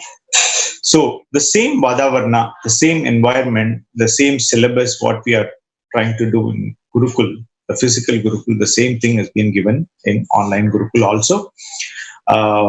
That's Swamiji's compassion. Swamiji wants to reach every human being, not only a man, even every human being, every beings he wanted to get enlightened. That's an enlightenment system he wants to create.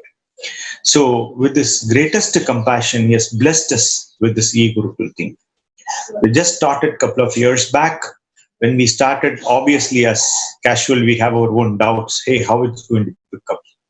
We were all accustomed for our physical thing, weekend Gurukuls we used to take here and there. And the way in which it has been taken off is something very amazing. And one of the successful case study you've seen through Sandhi Ayya. So the point I was saying was he's an excellent case study of how parents get evolved. And what Swamiji very nicely says, teaching the kids is not a problem at all. Kids always listen, and Swamiji know how to talk to their listening space. The only problem is with an adult, and that is with the parents, right? So when we are running these classes, directly, indirectly for the last 10 years, we identified that unless and until parents understand what is the context of it, parents understand what is the value of it, this will not really reach its benefits. It will not be reaching to the entire parents of the globe. So, yes, every parents wanted to give the best to their kids. There is no second thought about it. But what is really stopping them? That's where Swamiji nicely coined that. It's unconscious parenting.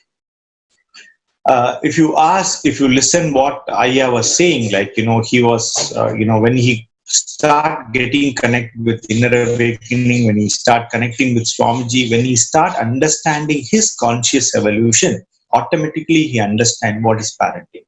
So parenting is not something unique out of your life. It is one of your expressions, one of your conscious expressions. How you behave with yourself, that's the way you behave with your world, that's the way your parenting also will be there.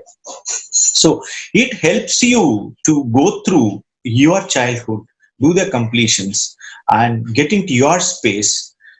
Consciously you evolve, so you become a conscious parent. It's not it's not a C++ class or a computer class or something. It's an evolving in nature. That's what Swamiji is trying to do with the e-Gurukul and parenting.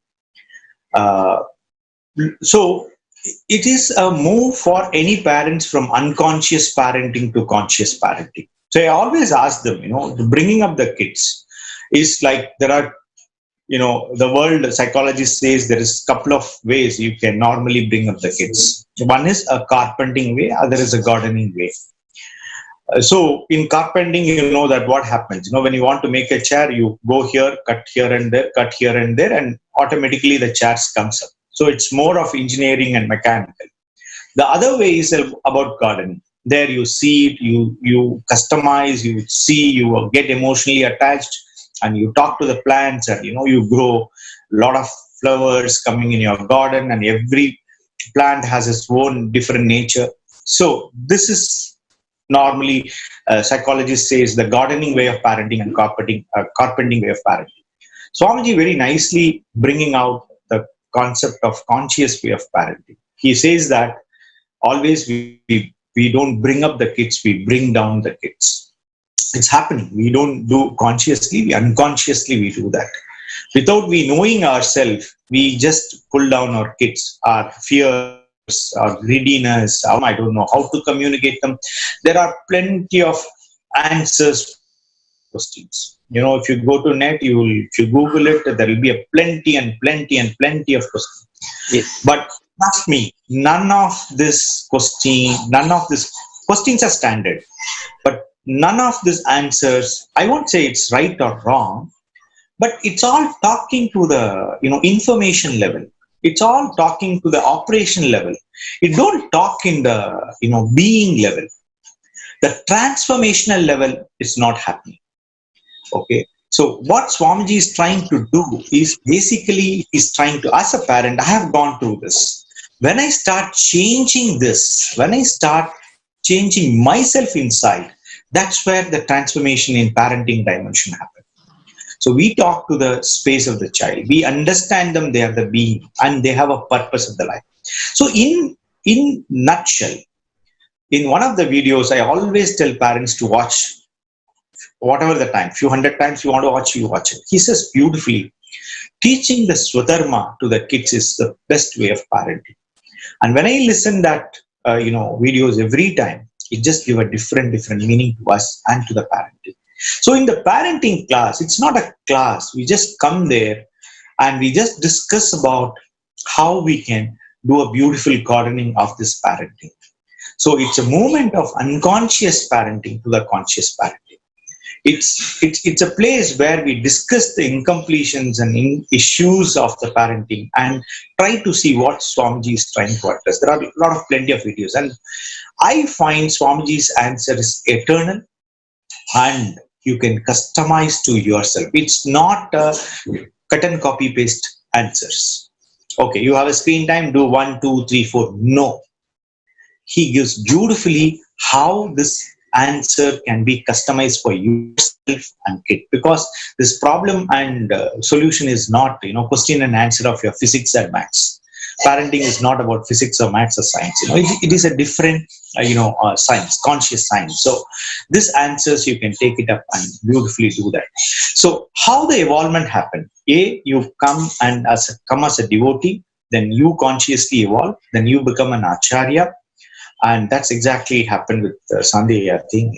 He came, he understands, and he knows how to really beautifully communicate with his kids.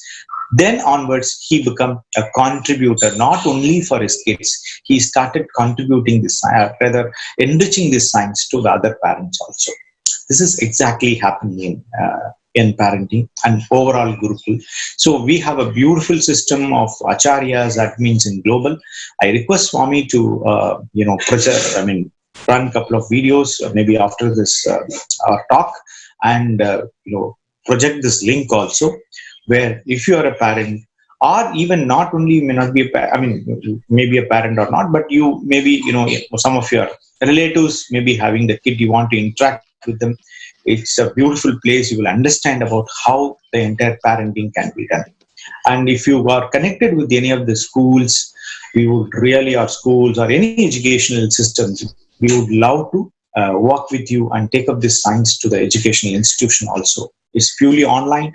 It's no geographical boundaries, and the entire Vadavarna can be imported with Swamiji's presence. Yes, I think Swami is presenting the link. It is https tinyurl.com/enlightenedkit. And yes, you can be, we have many things, you can run on weekend, you can run on evening, you can run on every day.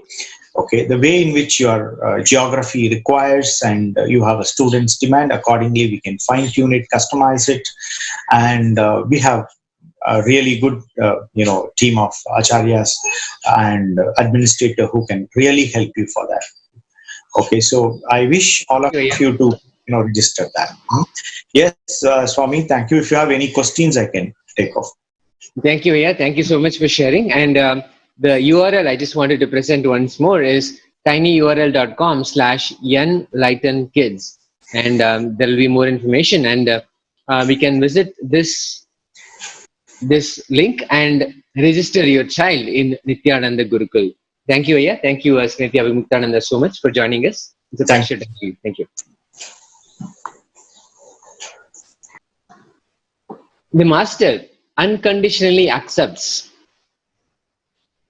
anything given with gratitude. When it is offered directly to the enlightened incarnation, it will liberate you from karmas and negative patterns that are blocking your success in this life. Guru Purnima is the most auspicious occasion to make an offering and receive the blessings of the Master. Guru Purnima in Kailasa with His Divine Holiness Nithyananda Paramashivam on July 5th, 2020. The Guru Gita beautifully says, Sapta Sagara Pariyantam Teta Snana Palam Tuyat Guru Pada Payobindo Sahasrashen Tat Palam. Whatever fruit is acquired from pilgrimage and bathing in the sacred water bodies, Tirthas, extending to the 7 seas, cannot equal even 1,000th part of the fruit. The special results derived from partaking the feet washed water, Guru Padokam of Sri Guru. This is Sri Guru Gita revealed by Paramashiva himself to Devi Parashakti. Celebrate the happening of our beloved Guru, His Divine Holiness Nithyananda Paramashivam on the auspicious occasion of Guru Purnima on July 5th, 2020 and offer the Pada Puja to the lotus feet of Bhagavan himself.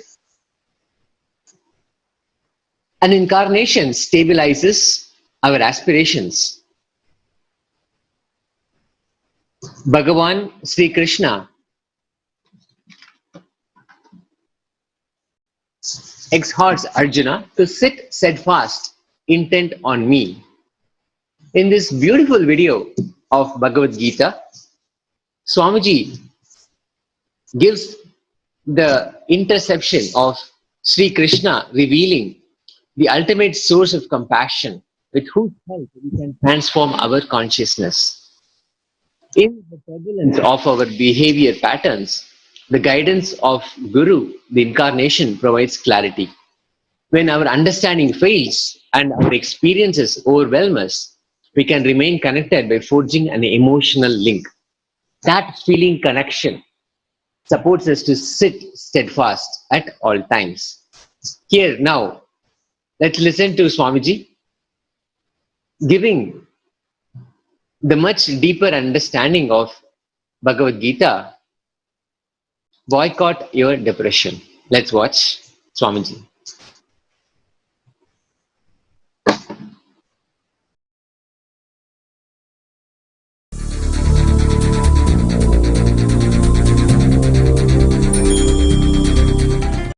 Paramahamsa Nithyananda, a compelling spiritual force of our millennium, founder of an international socio-spiritual movement, pioneer of a modern Vedic renaissance.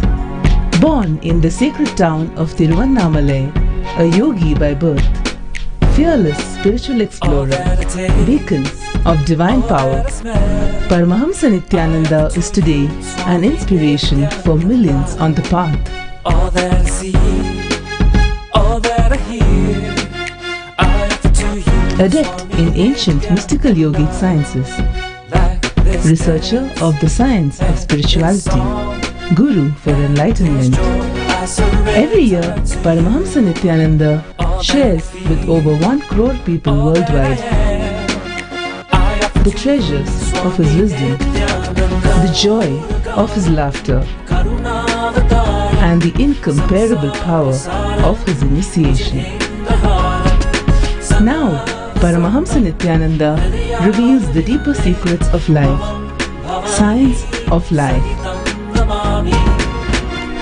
Join us every day for an unforgettable spiritual experience.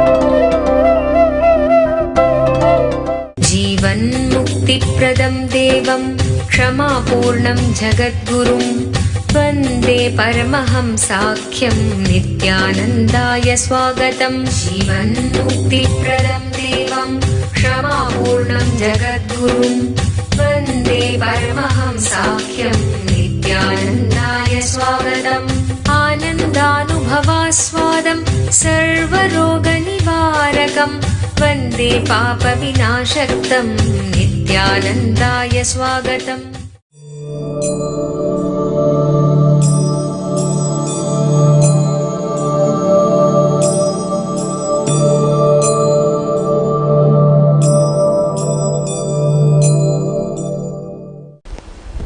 Importance of feeling connection.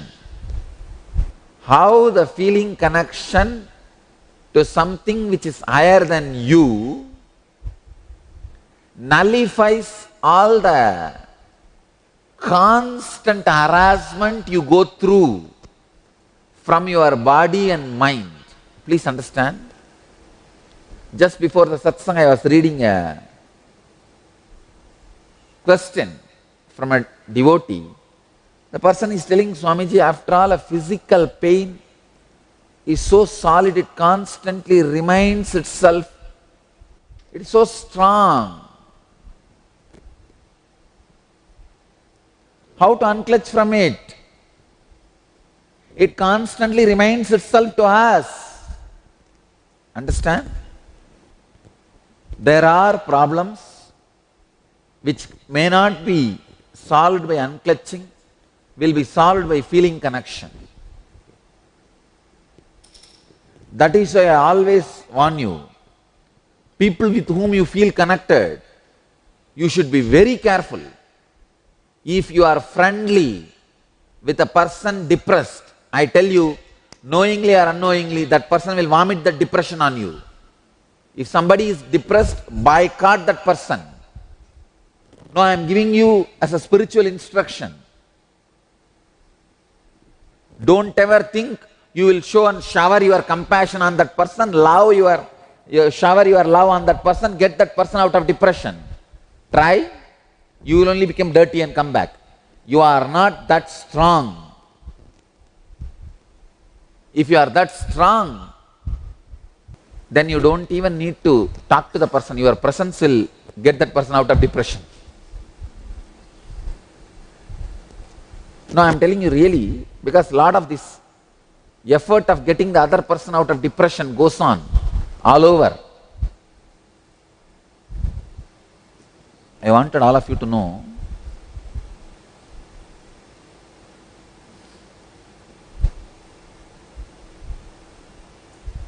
the problems which you can't heal, the pains which you can't get out by unclutching, get out only by feeling connection with something higher than you, either God or Guru, and ensure that you don't have feeling connection, you are not entertaining friendliness with people who are depressed or the patterns of depression. See, the people with patterns of depression are arrogant, I tell you. It is not ignorance or innocence, it is a crime. It is a crime, arrogant. Because they are arrogant, they will naturally infiltrate you, even if you spend little time with them. I always warn, there's a beautiful teaching from Sri Ramakrishna. I always warn the disciples, warn the followers. If your spouse is in depression, don't try to get her out by yourself. If your friend is in depression, don't try to get him out by yourself. He will only put the depression mental setup in you. Help them to feel connected to something which is higher than them, to God or Guru. Stop with that. You don't try, you don't meddle with it. One more thing, especially a man trying to get a woman out of depression or a woman trying to get a man out of depression is very, very dangerous. Because when you sit with women or a man, when a man sits with women or a woman sits with man, understand, even if the age difference is 50, a 15-year-old boy is sitting with 65-year-old lady, I tell you, your Mooladhara will be open. By the very biology, your Mooladhara will be open.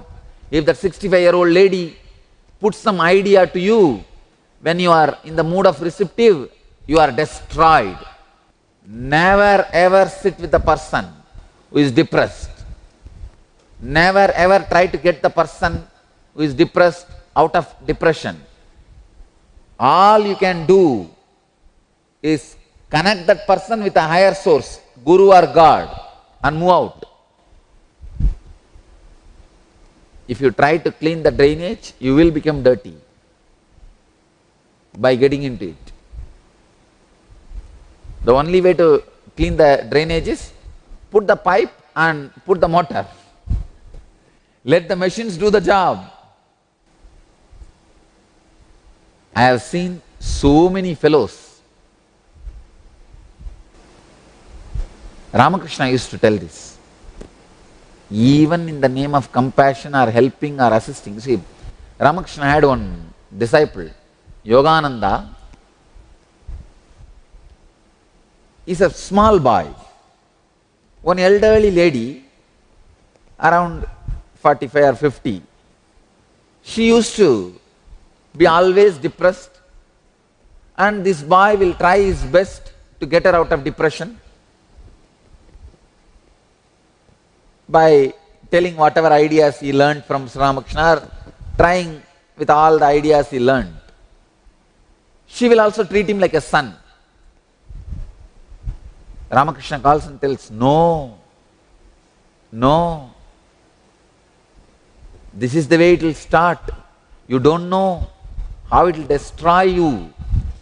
Her pattern of depression will simply infiltrate you.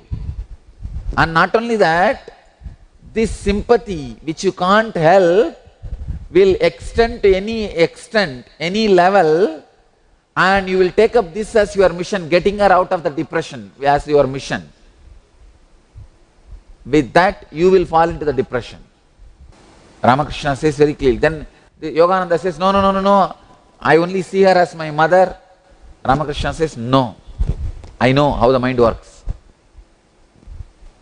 In Chaitanya's history, Sri Krishna Chaitanya, a great master from West Bengal, in his biography, one of his close disciples, he kicks him out of his Sangha just for the only one reason. He was sitting and talking with a woman. That's it. Nothing else. He investigated. He said, no, no, no, she's in depression. I wanted to help her out. Chaitanya said, Mahaprabhu said, no, don't do. Put her directly in touch with Guru or God. You leave, don't do. But this fellow did not listen. He said, his compassion is more powerful than the Guru. In 2 days, he kicked them out, and in a month, both of them had started having affair. In a year, both of them killed each other. Please understand, killed each other.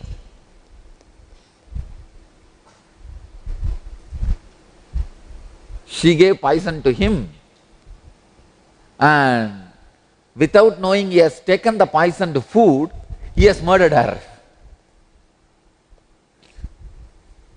She gave poison food to him. He ate, but he did not know he ate the poisoned food. He was waiting to kill her. He killed her, then he died. The depression mental setup is worse than a snake. Run away from it. Because it will penetrate you very mildly only. It will be shared, dumped. And these depressed fellows are also so arrogant. They don't want to be all alone in depression. They want friends. They want friendliness. They want more and more support for their depression. What will be the reason for the depression? Especially in spiritual communities. Fighting with Sangha, fighting with Master, fighting with Dharma. That's all. fighting with Buddha, Dhamma, Sangha, that's all. That's the only reason for depression. Arrogance. You will justify your fight. You will justify it in a very logical way, humble, arrogant way. I know it is my arrogance, it is my ego. Then why it should be all only one solution for everybody? Why can't we have a different solution for different people? When you know you are arrogant and depressed, get out. What right you have to judge the methods used by the master? Understand, depressed fellow is not just sick fellow, he is a sin fellow. The only way for that extraordinary pains, the pains you can't handle by unclutching, can be healed by this beautiful word, matparaha.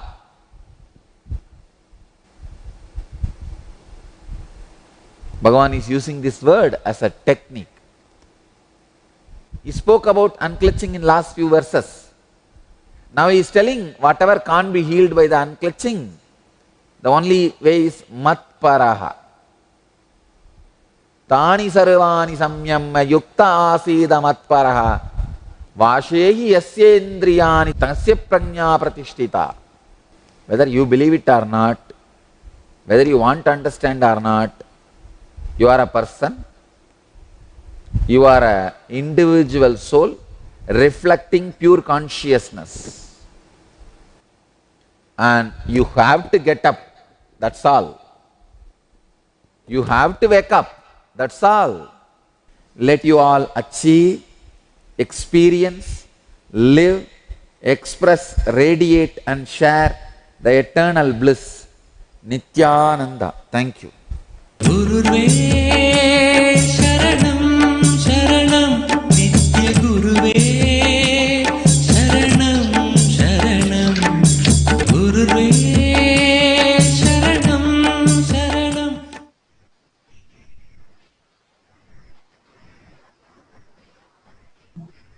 Welcome to Inner Awakening, the most powerful personal transformation retreat you could ever experience. In just 21 days, thousands are already experiencing the shortest route to constantly high energy levels, visible anti-aging, healing of chronic diseases, fulfilling relationships, and higher states of consciousness. What is the secret behind this transformation?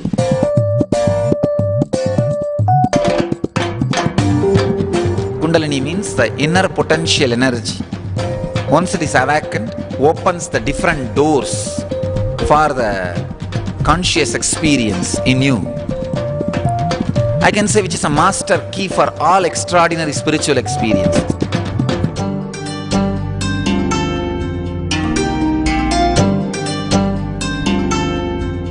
This extraordinary program is conducted personally by Paramahamsa Nithyananda in the vibrant atmosphere of Nithyananda Dhyanapitham Ashram.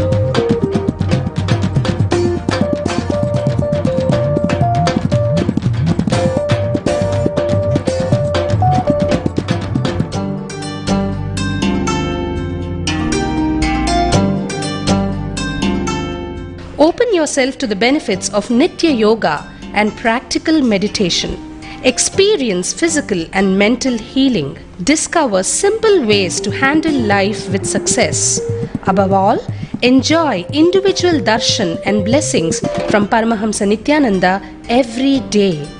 Take 21 days for yourself and carry home the transformation of a lifetime.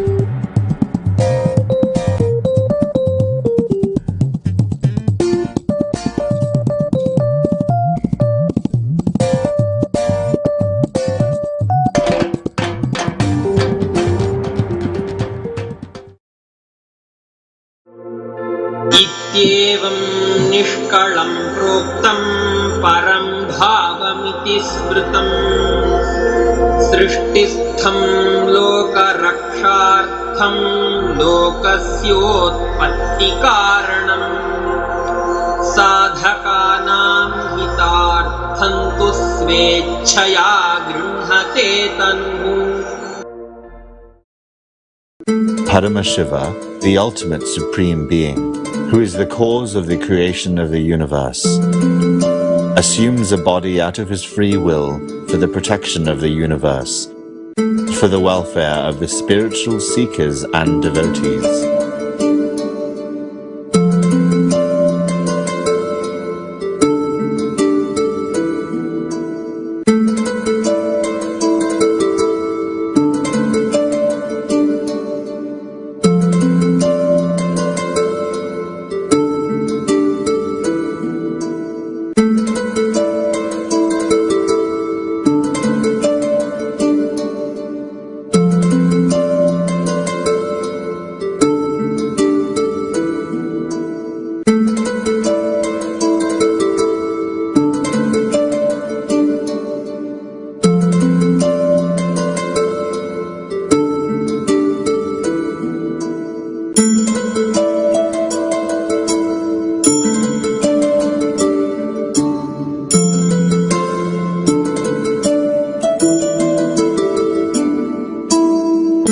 On July 5th, receive the direct blessings of Paramashiva. Be showered with his grace and offer your highest gratitude.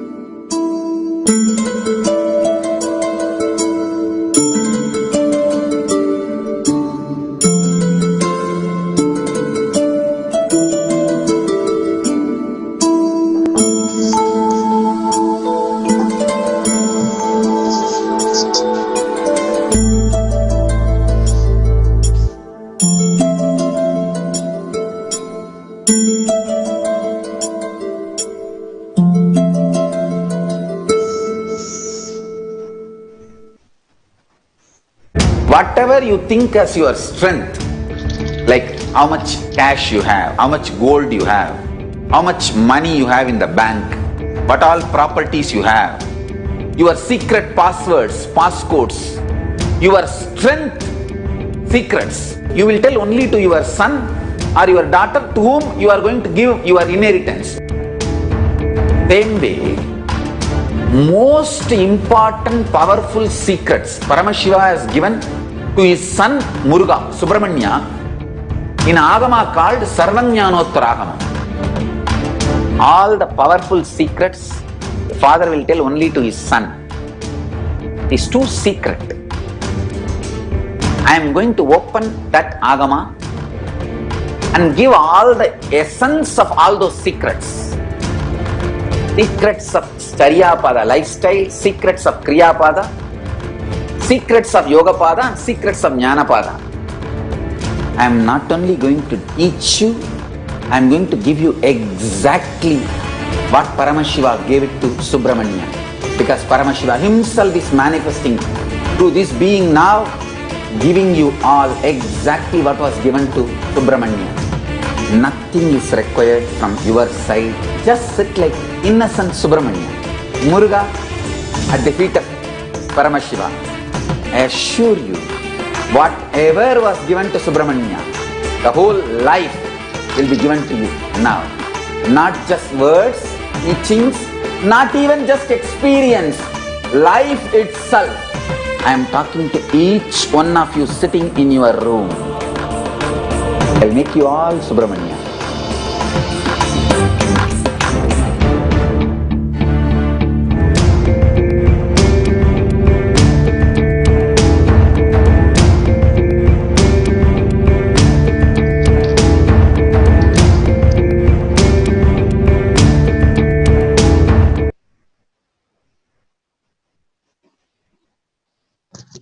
The autobiography of the avatar beautifully brings out this feeling connection with the Guru. Swamiji beautifully shares, Sadashiva, Paramashiva himself came to handle me. He says, the powers started manifesting in me much before I even had darshan of Arunagiri Yogeshwara. Arunagiri Yogeshwara gave only the depth-related powers. Vibhutanandapuri and Yoganandapuri themselves manifested the length-related powers in me. When they first started manifesting, the first question I asked Vibhutananda Puri was, what is the use? She got really annoyed because these powers usually come after 25 to 30 years of practice for people. She was screaming, even after 40 years of tapas, only once in a while when I'm in samadhi, I can manifest these powers. You are casually playing with all these powers and you're asking me, what is the use? I said, no, I'm not disrespecting it, but what is the use? Whenever she felt that I was being very difficult to handle and she couldn't handle me, she would send me to someone else. She would say, go and ask Visiri Swami, Yogi Ram Surat Kumar. That's all. And Visiri Swami, anything you asked him, he would be smoking his bidi, the country cigar. That's all. I remember once very clearly, Visiri Swami was sitting and fanning. He used to have a hand fan made of palm leaf. Once I was asking a question like this, and finally he got so fed up. He said, my father only has to directly come and answer all your questions and problems. We all can't handle you. Only my father has to come to handle you. Only he can solve and answer all your questions. He will come. Go. Swamiji says in a few days, he had darshan of Arunagiri Yogeshwara. Swamiji beautifully explains the threefold essence of the guru-disciple relationship. First thing, he understood the paradox. In his state, he was all-encompassing, loving, never demanding. By his very state of appearing from Kailasha, he had already made a clear statement. I'm here for you to realize oneness. And naturally, I had to be successful. He had come all the way from Kailasa. I had come just for the next street. His integrity is 1,000,000 times more than my integrity. His responsibility is 1,000,000,000 times more than my responsibility. His authenticity is 1,000,000,000,000 times more than my authenticity. His enriching is 1,000,000,000 times more than my enriching. That gave me the restful awareness. That empowered my very core. That empowered me to take the jump. This is the fundamental secret of making the guru-disciple relationship successful. The fundamental principle of Sanatana Hindu Dharma is the guru-disciple relationship. And the fundamental or primary secret to make it successful is you realizing the oneness with Paramashiva. You realizing the ultimate. That is the success of the guru-disciple relationship. That is the purpose. The third important reason why my guru-disciple relationship became successful with Arunagiri Yogeshwara is I had the patience for this intense happening to go on. I had tremendous will persistence to go through this high intense process. Even when it was overwhelming, I would decide on his side only. Beautifully, that feeling connection was always maintained, and the connection itself was allowing Arunagiri Yogeshwara to have the Shakti Pada, the communion, the revelations to be transformed, transferred to Swamiji.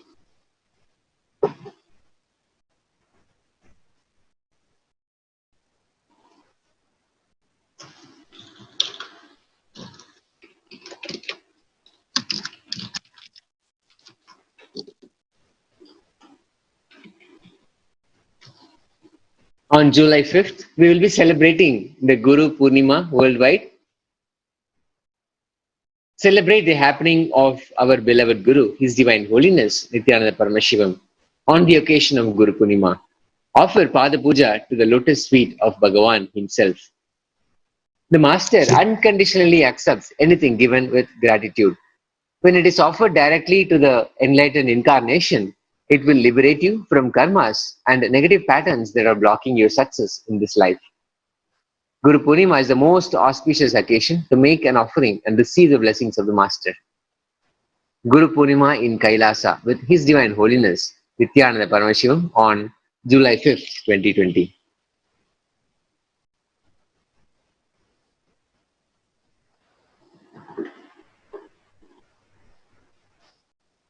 Celebrate the happening of our beloved Guru on the auspicious occasion of Guru Purnima.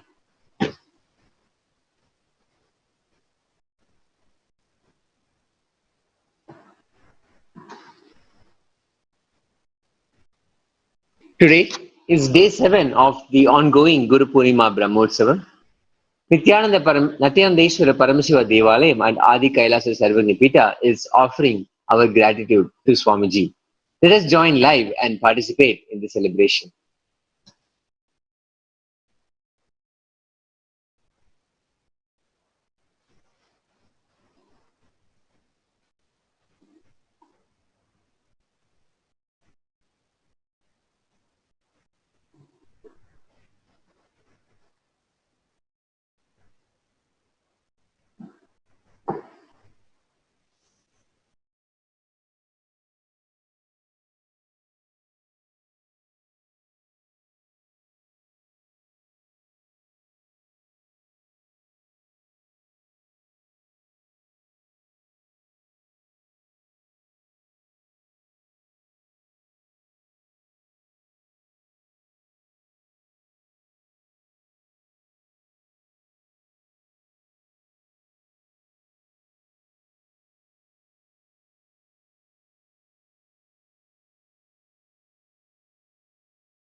On the auspicious seventh day of the Guru Purnima Utsavam, the Archavatara of His Divine Holiness in the Adi Kailasa Nithyananda Peetham is gracing as Parashakti Mahamariamman, doing the Tandavam on the Kala Sarpa Dosha and controlling it and protecting the devotees from the coronavirus and its effect on human life.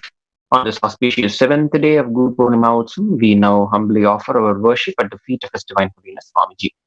ॐ धूरसि धूर्वधूर्वन्तं धूर्णियो अस्मान् धूर्वति तन्धूर्वतीं देवानामतिसस्मितमं भक्तितमञ्जुक्ततमं मन्कितमं देवभूतममकृतमसि हविर्धानन्दृगं हस्वमात्वा आर्मित्वा क्षेमां धीर्मात्मा सर्वदेवदेवी उपाय भगवते श्रीनित्यानन्दपरमशिवाय नमः उपमानि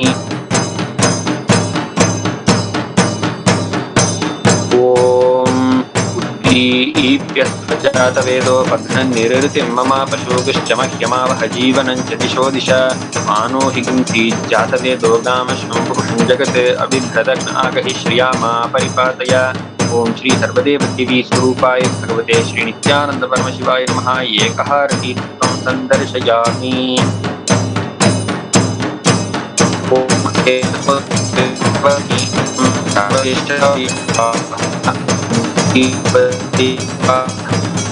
परमेश्वराय नमः। नैवेद्यं निवेदयामि।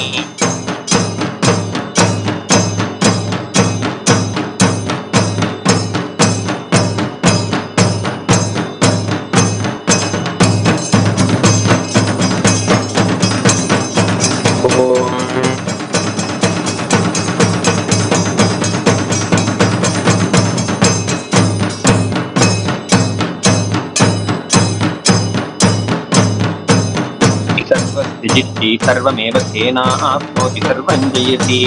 कर्पूरगौरं करुणावतारं संसारसारं इन्द्रहारं सदा वसन्तं हृदयारविन्दे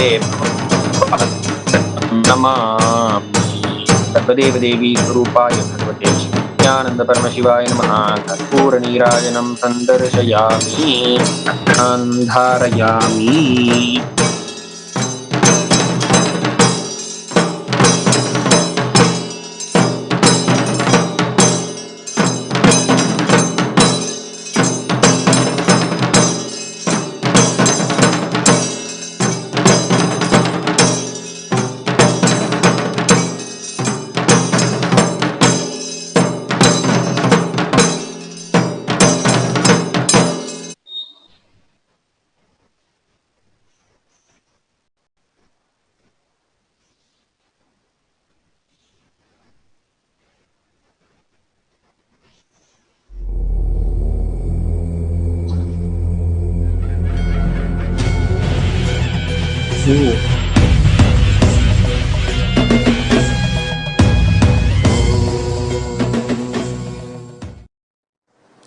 नित्यानन्देश्वर परमशिव समारम्भाम् नित्यानन्देश्वरि पराशक्ति मध्यमाम् अस्मदाचार्यपर्यन्ताम् वन्दे गुरुपरम्पराम्।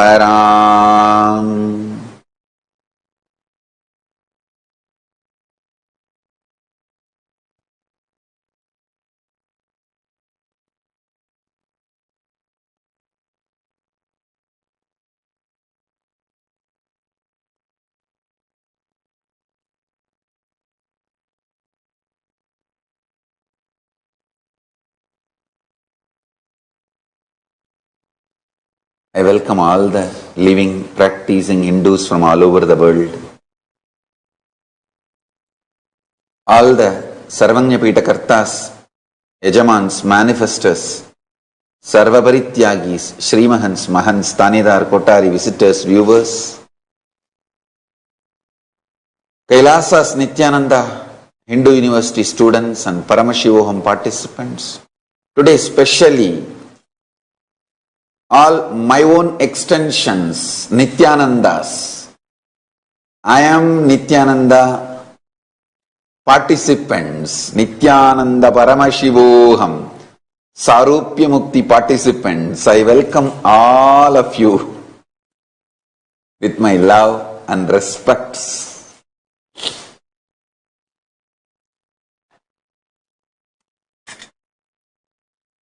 Today, 12th day of the Chittirai Brahmotsavam, celebration in Sarvanyapitams all over the world. Parashakti Meenakshi is gracing in Sarva Alankara and Rajata Rishabha Vahanam. Today is Devendra Puja. Devendra does puja to Paramashiva and Parashakti in Madurai and gets liberated from the curses he received. Saba Vimochanam. So, Devendra Puja is the today's Leela. Paramashiva is gracing in Swarna Rishabha Vaganam with Parashakti. Parashakti Meenakshi is gracing in Rajata Rishabha Vahanam. Let's offer our worship to them first.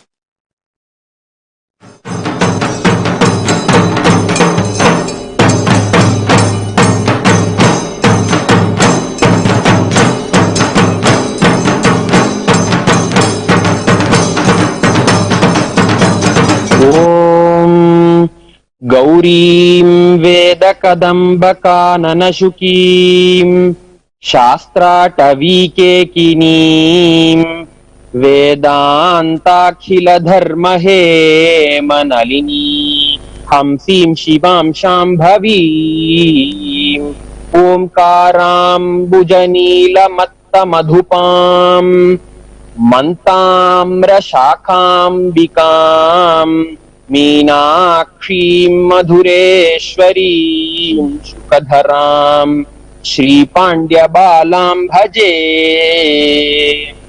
अथ धूपः। ॐ धूरसि धूर्वधूर्वन्तं धूर्वतञ्योऽस्मान् ऊर्वयं वयं धूर्वामस्तं देवानामतितमं पप्रितमं जुष्टतमं बह्नितमं देवहूतममसृतमसि हविर्भानं दृगंहस्वमात्वा आर्मित्रस्य त्वा चक्षुषा प्रेक्षेमाभिर्मा संविक्ता मात्वा हिंसम्। ॐ श्री नित्यानन्देश्वरी पराशक्ति मीनाक्षी देवी नमः। धूपमाघ्रापयामि। अथ दीपः। ॐ उद्दीप्य स्वजातवेदोपघ्नन् निरुतिं मम पशुगिश्च मह्यमावह जीवनं च दिशो दिश्च मानो हि गुंसि जातवेदो गामश्वं पुरुषं जगते अबिभ्रदग्न आगहि श्रिया मा परिपातय। ॐ श्री नित्यानन्देश्वरी पराशक्ति मीनाक्षी देवी नमः। एकहारती दीपं सन्दर्शयामि। अथ नैवेद्यम्। ॐ मधुवातारतायते मधुक्षरन्ति सिन्धवः माध्वीर्न सन्तोषधीः मधुनक्तमुतोषति मधुमत्पार्थं रजः मधुद्यौरस्तुनः पिता मधुमान्नो वनस्पतिर्मधुमागम् अस्तु सूर्यः माध्वीर्गावो भवन्तु नः मधु मधु मधु। ॐ श्री नित्यानन्देश्वरी पराशक्ति मीनाक्षी देवी नमः। नानाविधानि नैवेद्यानि निवेदयामि। अथ नीराजनम्। ॐ सर्वस्याप्यै सर्वस्य चित्यै सर्वमेव तेनाप्नोति सर्वं जयति। बहुग्वै बह्वश्वायै बह्वजाविकायै बहुव्रीह्यवायै बहुमाषतिलायै बहुहिरण्यायै बहुहस्तिकायै बहुदातपुरुषायै रयिमत्यै पुष्टिमत्यै बहुराय स्फोटायै राजास्तु। ॐ श्री नित्यानन्देश्वरी पराशक्ति मीनाक्षी देवी नमः। सर्वदेव देवी स्वरूपाय भगवते श्री नित्यानंद परमशिवाय नमः। सर्वोपचार पूजार्थे सर्वापराध क्षमापनार्थे समस्तमंगल प्राप्त्यर्थे च महामंगल नीराजनं रक्षान्धारयामि। सुतंग भंग जाह्नुजा सुधांशु खंड मौलये पतंग पंकजा सुहृत् कृपीटयोनि चक्षुषे भुजंग राजकुंडलाय पुण्यशाली बंधवे सदा नमः शिवाय ते सदा शिवाय शंभवे। अथ धूपः। ॐ धूरसि धूर्वधूर्वन्तं धूर्वतञ्योऽस्मान् धूर्वतिं धूर्वयं वयं धूर्वामस्तं देवानामतितमं पप्रितमं जुष्टतमं वह्नितमं देवहूतममसृतमसि हविर्भानं हस्व माह्वा आर्मित्रस्य त्वा चक्षुषा प्रेक्षेमाभिर्मा संविक्ता मात्वा हिंसम्। ॐ श्री नित्यानन्देश्वर परमशिव सोमसुन्दरेश्वर स्वामिने नमो नमः। धूपमाघ्रापयामि। अथ दीपः। ॐ उद्दीप्य स्वजातवेदोपघ्नन् निरुतिं मम पशुगिष्टमह्यमावह जीवनं च दिशो दिश मानो हि गुंसि जातवेदो गामपुरुषं जगते अबिभ्रदग्न आगहि श्रिया मा परिपातय। ॐ श्री नित्यानन्देश्वर परमशिव सोमसुन्दरेश्वर स्वामिने नमो नमः। एकहारती दीपं सन्दर्शयामि। अथ नैवेद्यम्। ॐ अमृते अमृतोद्भवे अमृतवर्षिणी अमृतं श्रावय श्रावय स्वाहा। ॐ श्री नित्यानन्देश्वर परमशिव सोमसुन्दरेश्वर स्वामिने नमो। नानाविधानि नैवेद्यानि निवेदयामि। अथ नीराजनम्।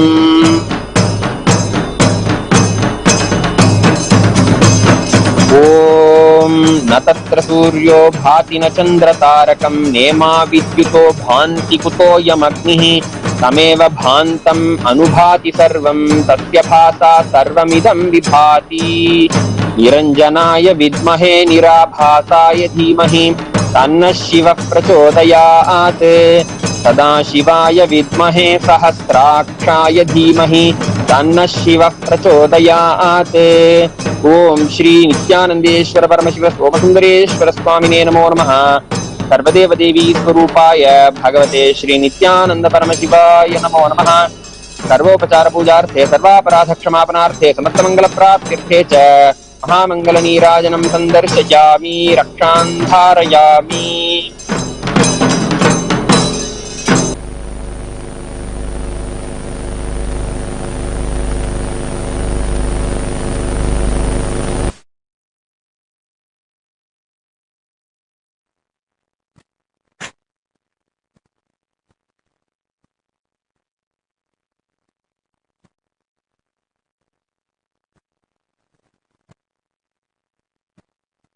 Paramashiva's message directly from Kailasa. Listen. Feeling connection with the Guru, experiencing oneness with the Guru is the most powerful blessing, most powerful happening can happen from this cosmos to you. Listen to this word. Parama Ashirvada.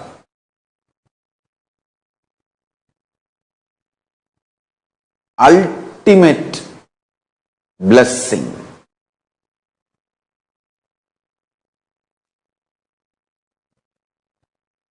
Ultimate blessing in the life is feeling connection with the Guru. The sincere feeling connection with the Guru. I tell you, I'll expand step by step. Why, how, what? Listen. Because my intense feeling connection with my Guru,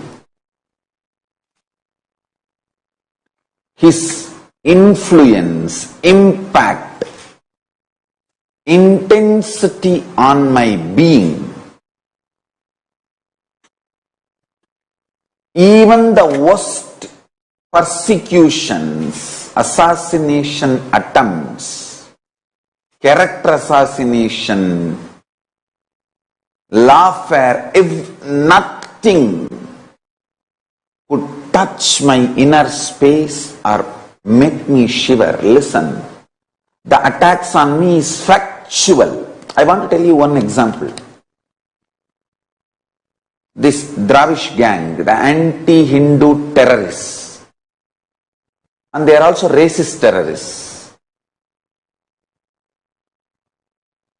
This gang, anti-Hindu terrorists, in India uses the Dravish as their mask.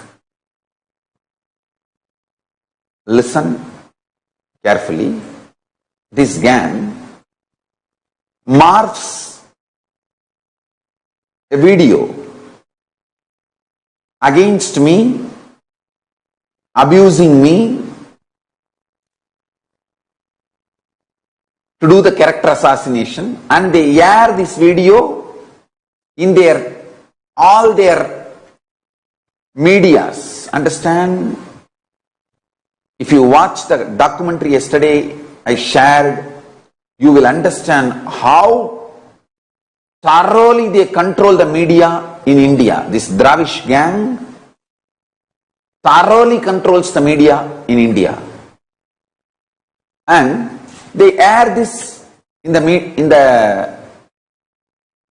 mainstream media cult, using the mainstream media cult. Actually, in India, the Dravish gang has a complete control over mainstream media cult and cinema and television, the entertainment industry cult. Through both the cults, they are airing, and funny thing, they file a false case of hurting Hindu sentiments on me. Funny thing, see, if they air this kind of a content about a supreme pontiff, religious leader in other religions, those religious people or that religious leader should file the case for hurting the religious sentiments on the people who spread this morphed video and lies. But this Dravish gang, before I could go for the legal remedy, before I could file or my disciples could file for hurting Hindus' religious sentiments by spreading all the morphed, abusive, false content, they filed hurting religious sentiment case on me, so that we are constantly on defense and we can't take the offense. And the Dravish gang and their ecosystem has a complete control over the whole India's media, police, and everything. That word everything means everything. I don't want to specifically say everything. Because they have a complete control over the whole ecosystem. They air the content abusing me, hurting the Hindu sentiments and hurting the sentiments of my disciples, devotees, everyone. And they file false case on me first, spreading the false content on me and spreading intense hatred. And filing a false case on me for saying that I hurt the sentiments of Hindus.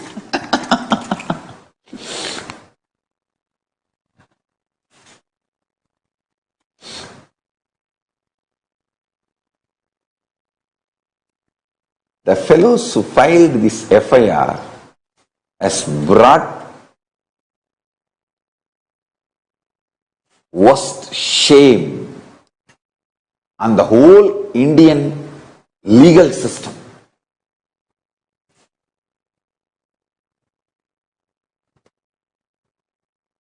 He is the black mark, brought shame on whole Indian legal system, brought so much shame on not just Tamil Nadu police, the whole Indian police. Because the Karnataka police was holding this FIR and arresting me based on this FIR. Funny fellows. Understand?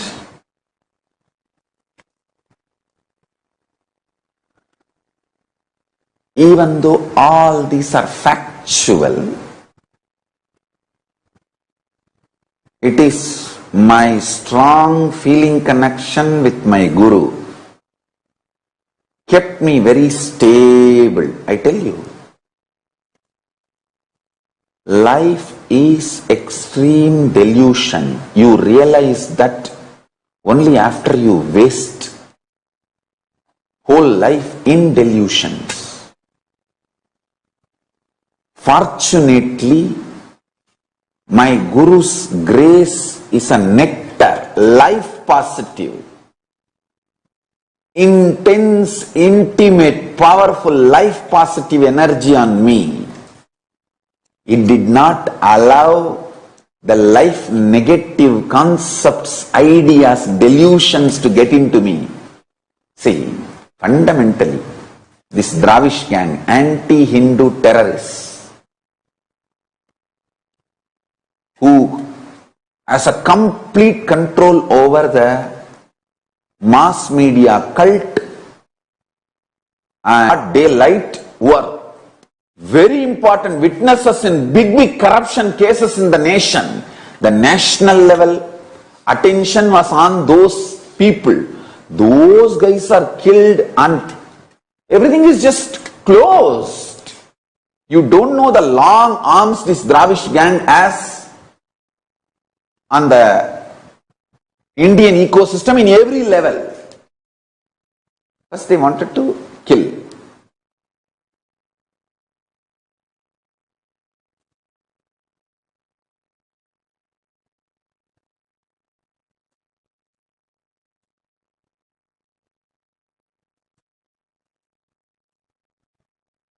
Till I am escaping from them and somehow keeping myself alive also, they do not want me to do this spiritual work.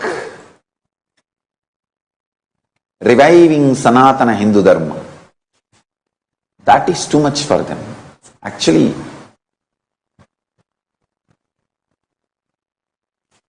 if you watch the documentary yesterday I shared, you will understand how these anti-Hindu terrorists, they do all the crimes and they try to accuse me or the Sangha, so that we are constantly on defense and so much doubt is generated on us. You can see very clearly whether the 2010 or 2012 or 2013 or 2019 or the whole last 20-year persecution. You can see the same thread.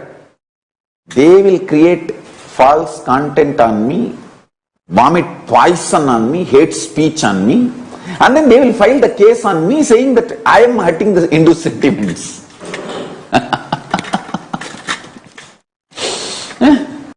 The most funny thing, this Dravish gang has occupied all the properties, stolen all the properties of all the adhinams, major adhinams. When I was trying to revive some of these mutts and adhinams, they accused me of coming there for property. Hey, the properties of the mutts and adhinams are dedicated for Shaivism, for the work which I am doing. So I am coming there to revive. But these thieves, robbers, stealing all these properties and using it against Hinduism, the purpose for which that properties were dedicated. Listen carefully. Exactly the same mold. First, they create a marked video on me, spread it, vomit poison on me, and then they file a case on me that I hurt the religious sentiments of Hindus. Same way, all the mutts, adhinams, which I was trying to revive, pouring all the money, hard-earned money, donations from my disciples, my devotees, which I started pouring and reviving those ecosystems. See, those lands and properties were given by the kings and great philanthropists for preserving, propagating Hinduism. This Dravish gang, anti-Hindu terrorists, they grab all those properties, lands, everything and use it against Hinduism. When I go there to revive Hinduism, they say, oh, he's grabbing the properties of the mutts and adhinams and ashrams. Say, who is grabbing whose property?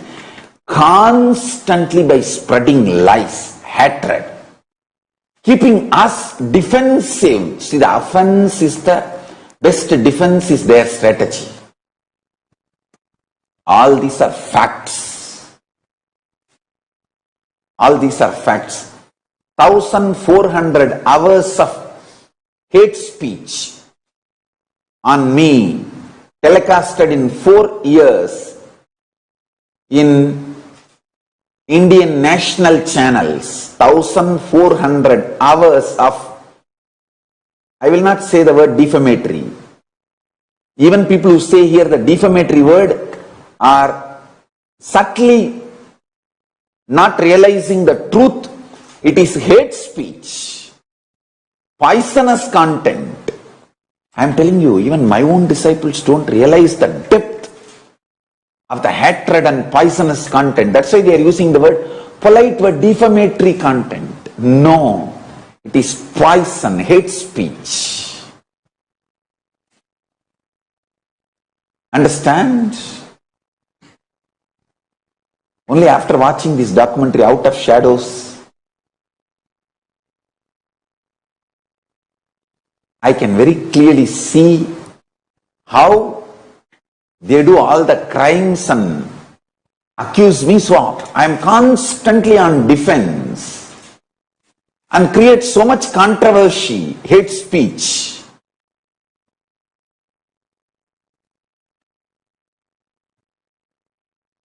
That international anti-Hindu terrorist gang, anti-Hindu mafia. Offense is the best form of defense is their strategy. Go on offending. All these are facts. But my Guru's grace and my feeling connection with my Guru kept me so life positive. I did not get deluded even in one level. Understand? I did not get collapsed. That's the first success. Second, listen, this is the most important. I did not get into war with them.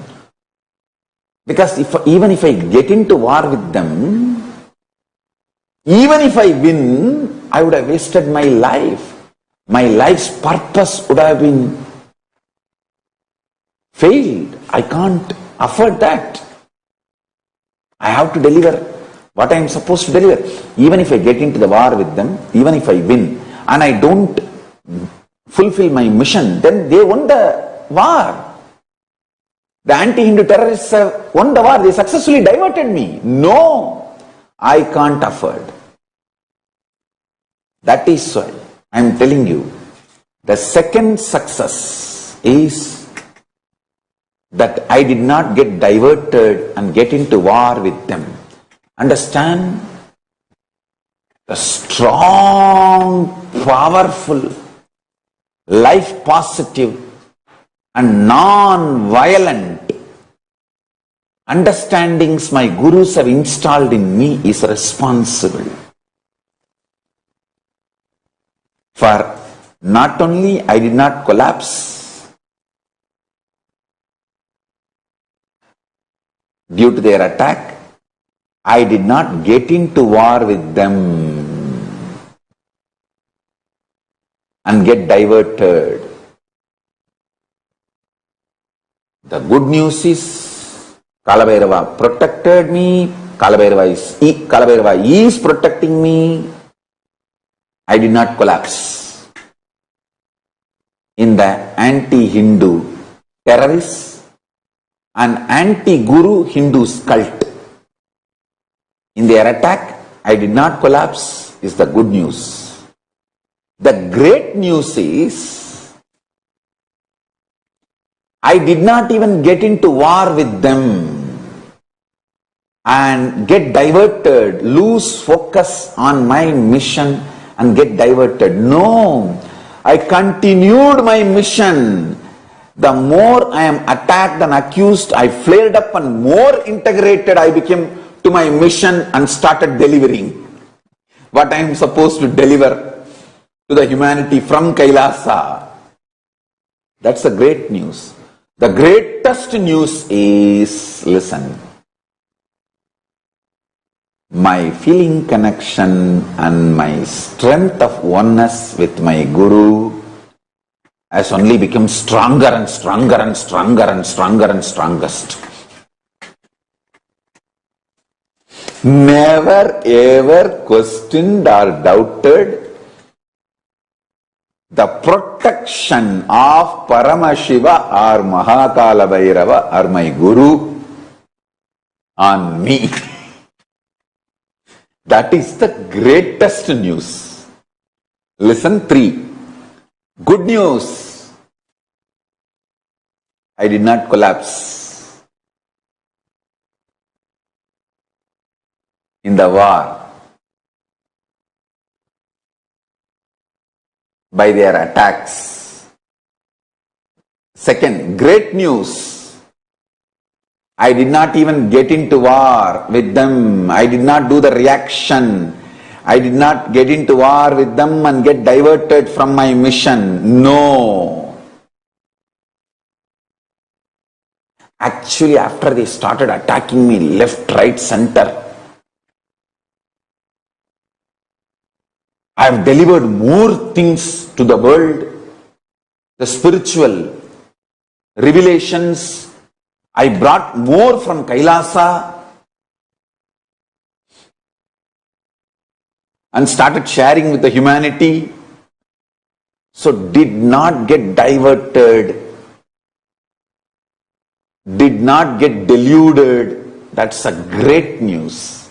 Greatest news is my relationship with my Guru, my intensity with my Guru, my intimacy with my Guru, my oneness with my Guru only became more and more stronger and raised to a higher and higher frequency. Never ever doubt. The wedge of doubt got inserted between me and my Guru. Understand? Worst thing in the life which can happen to any human being, Guru Shaba, Guru Droha, is not Guru getting incomplete with you, you getting incomplete with the Guru. Guru never gets incomplete with you. Not that Guru getting incomplete with you and cursing you, no. You getting incomplete with Guru and moving out. That is the worst Guru Shapa. Understand this. Not that Guru getting incomplete with you and cursing. You getting incomplete with Guru and moving out is the worst Guru Shapa. Guru Droha. I tell you,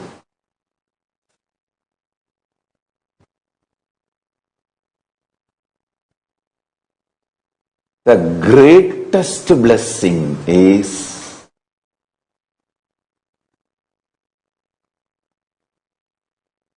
beyond all these attacks. All these attacks are facts. Beyond all these attacks, my feeling connection,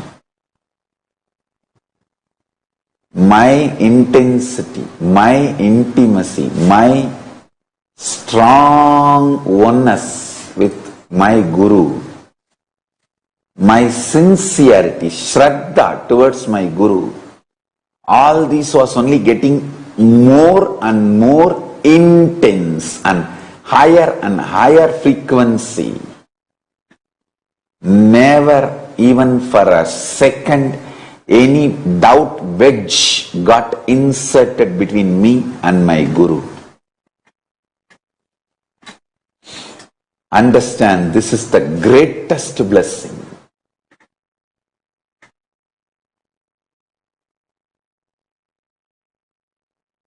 For all these three blessings, the only reason is Sarvam ahimsayam dharmartham abhidhiyate.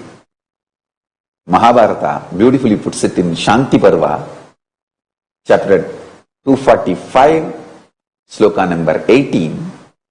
All dharma is in this one principle, ahimsa.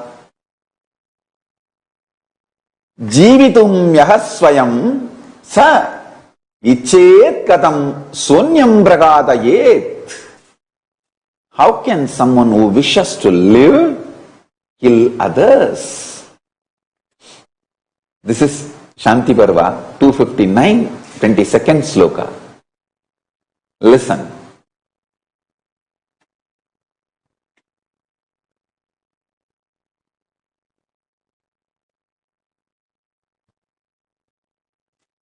All these three great things happened in my life.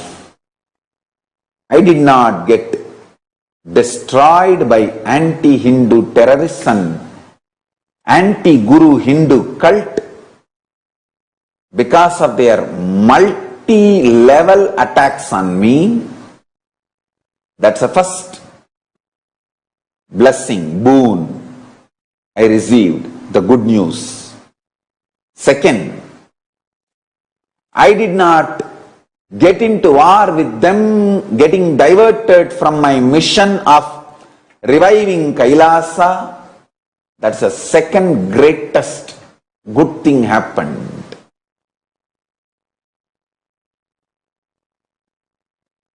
My sincerity, my integrity to all of you is more important than taking revenge or any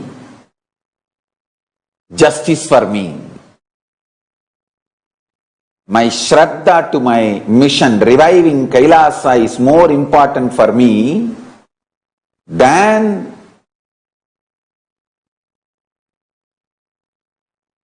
any revenge or justice for me. This is a second great news. The greatest news is my feeling connection with my Guru only became more and more stronger and got strengthened. Because of that, I am getting the higher and higher level spiritual knowledge and products, jnana and vijnana from Kailasa, and sharing it with all of you. That's the greatest news. I tell you, for all these three, the only reason is Paramashiva has established me in ahimsa. Non-violent, non-agitating, neither violent and angry on me, nor violent and angry on people around me, nor violent and angry on life itself.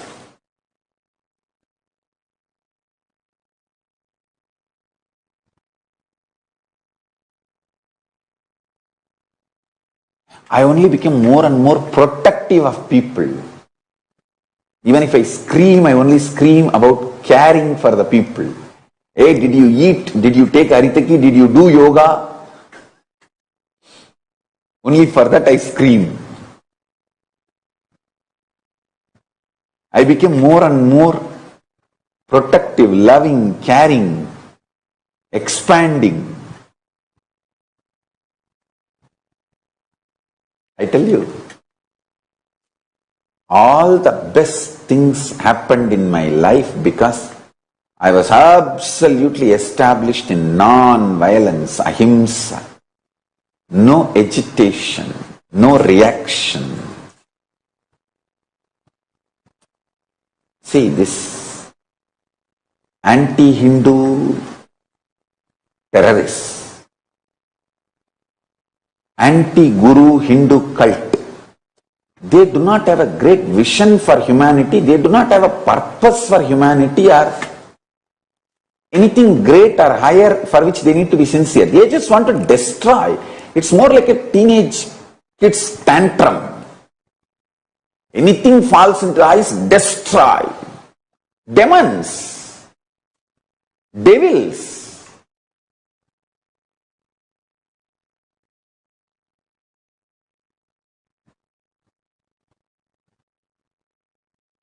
I tell you, absolute life negative gang.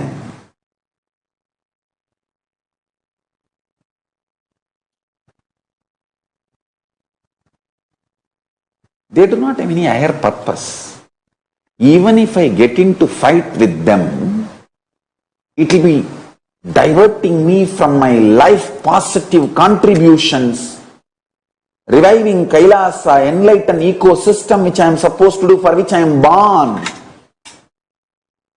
And even if I get diverted, that will be success for them and failure for us, which I can't afford.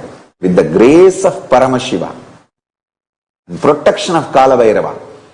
Kalabhairava is protecting me so thoroughly from external enemies and internal enemies, both. An innermost enemy, violence. In all the levels, Kalabhairava is protecting me, that not only I did not get eliminated, I did not get diverted, I only got more and more sincere with Paramashiva, my Guru, and to my mission of reviving Kailasa, and started doing more tyaga, more sacrifice to bring all the best things from Kailasa and share it with all of you. I tell you, the greatest blessing I received from Paramashiva is most happiest charya, lifestyle. For example, if I decide today, Langanam Parama Aushadam, one day Paramashiva revealed to me, the medicine I am supposed to take, the Aushadam I am supposed to take, Langanam Parama Aushadam, fasting is ultimate Aushada, alchemy, medicine. Understand, Aushada is not simple word medicine. Aushada should be translated as alchemy process product. So one day Paramashiva revealed to me, Langanam Parama Aushadam. For me, fasting is the ultimate alchemy process product medicine I should take. That's it. Immediately I declared, okay, fasting, no food. And I just forget about food. It's not that I have a fight. I want to eat and I control myself. Nothing. I just forget about the food. Over. Langanam Parama Aushadam. Over. Fasting, no food. Till he appeared again and revealed, yes, now enough. You can start taking liquids.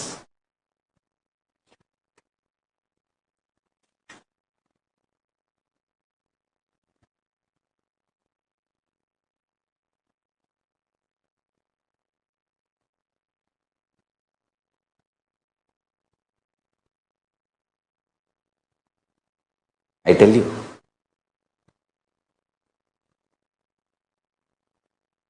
the moment I am convinced, I just go with it without any struggle. I don't even look back once.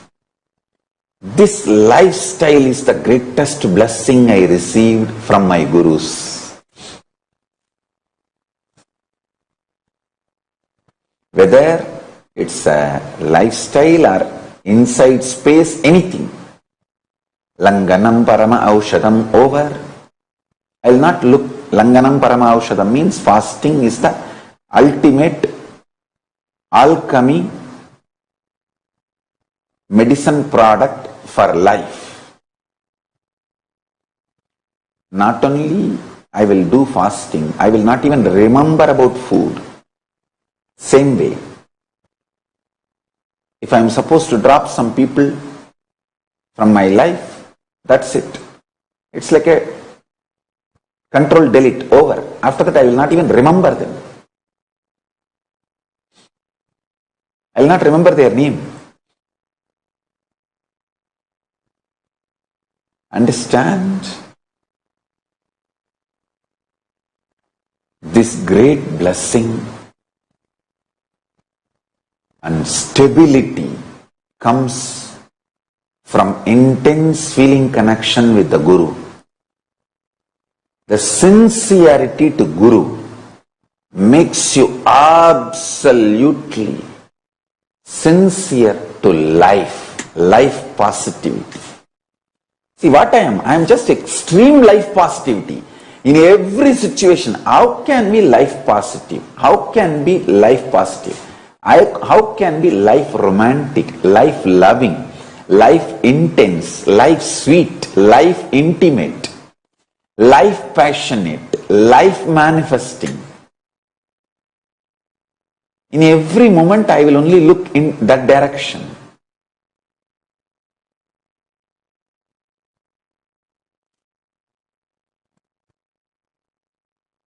I tell you. How, when I remember Arunagiri Yogeshwara, he puts a wide smile on my face, same way, each one of you put a sweet white smile on me. Arunagiri Yogeshwara, for giving the best things. He puts wide smile on my face. All of you, for receiving the best things from me and celebrating this great sharing with me, you all put the same white smile on my face. Understand?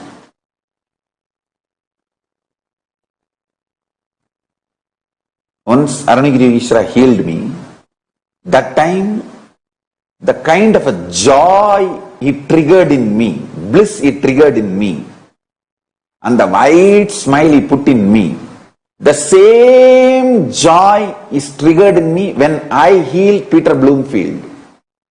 Because the kind of the oneness we both enjoy with each other, it's beyond any physical intimacy. Don't create scandal or rumor.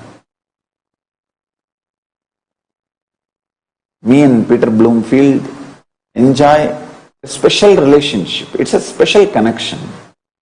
Beyond any physical relationship. It's more like a soulmate relationship. When I heal him, the same kind of a joy is triggered in me, and the white smile he puts in me. I tell you, for each one of you, for example, when I see Skandamata playing around in the video, the Nayana Diksha, she doesn't sit and listen to Satsang. I only have to run around her holding and teach the Satsang. Hey, listen. And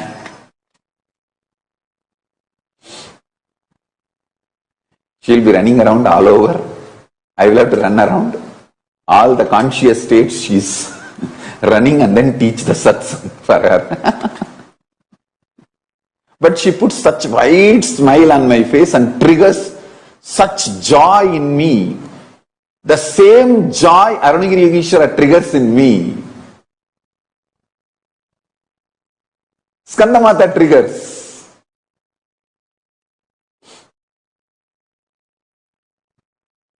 Skandamata throws physical tantrum. She will jump here, there, run around. Shiva Yoga throws mental tantrum. But both put same white smile in my face and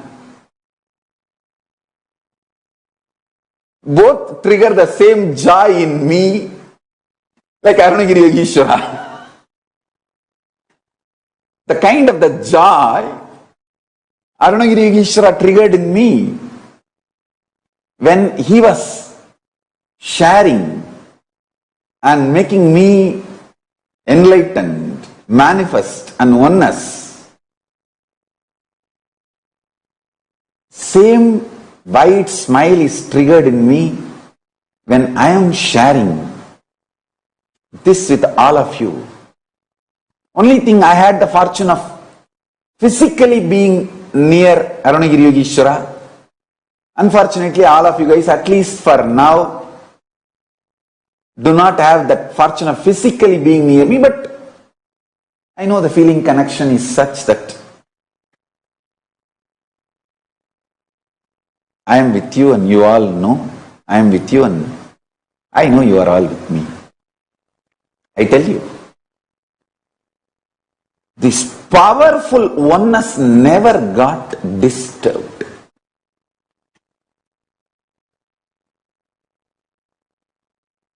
See now,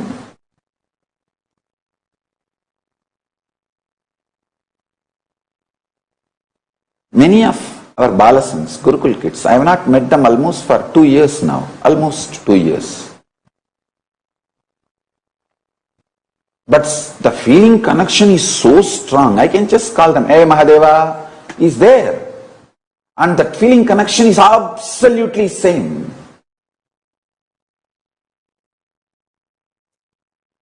Most of them don't even feel that they are not physically seeing me or not seeing me for 2 years. They only want that Swamiji should be safe and someday we should reach him and be with him. That's it.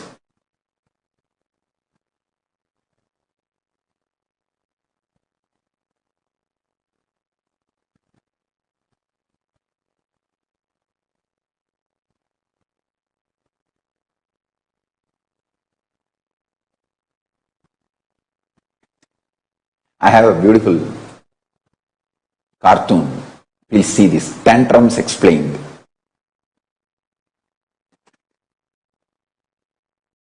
I want or I will scream.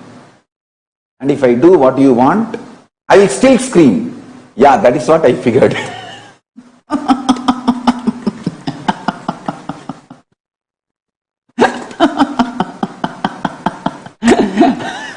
You should imagine that small baby is all of you.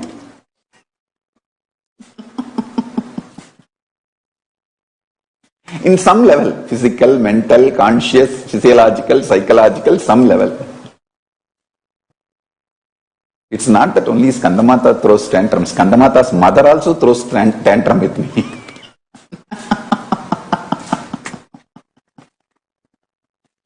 Because she is also my daughter only.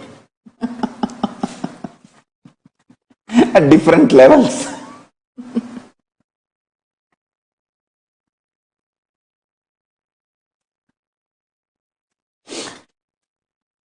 Each one of you have, but I tell you guys,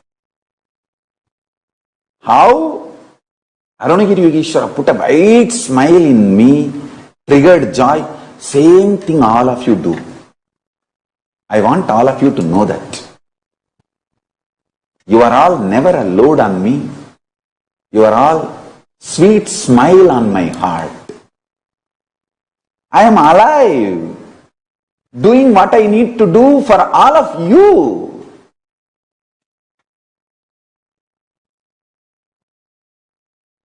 Because I already received what I am supposed to receive from Kailasa. Then what for I am working whole day and night? For all of you. Understand? So all of you should know that you all put a very sweet smile on my face, just like my Guru Arunagiri Yogeshwara. And how much of joy he triggers in me, you all trigger in me.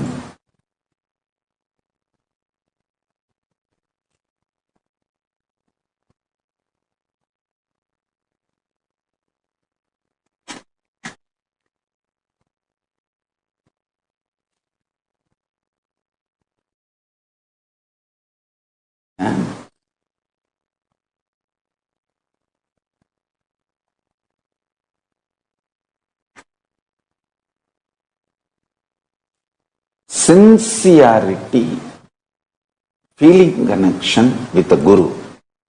As long as that is there, no one can touch you. Nothing can destroy your life. You will be absolutely life positive towards your goal and you will manifest it. You will be successful.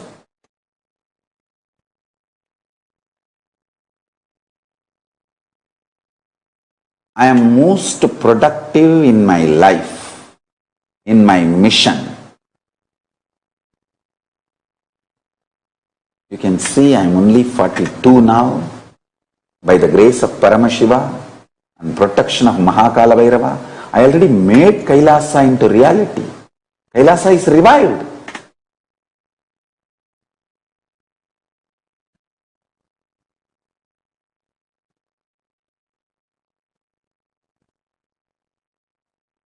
We are a nation with multiple embassies and diplomatic relationships with multiple countries. It's all because of only one thing, established in ahimsa, non-violence.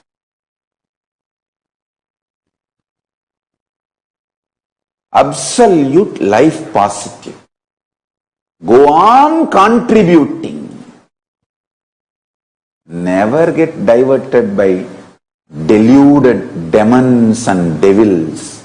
They do not have the life's purpose. They do not have a vision for humanity. Their purpose is only to destroy themselves and others. Suicidal and murderers. They are terrorists. Even if you get into war or fight with them, your life will be wasted. That's a lesson I learned from my gurus. Because of that, my life is absolutely life positive and productive. I don't get into any conflict. I don't get into war with them. I don't fight with them. I just ignore them and go on contributing what I am supposed to contribute. I want all of you to know this. I am so happy when you realize this truth.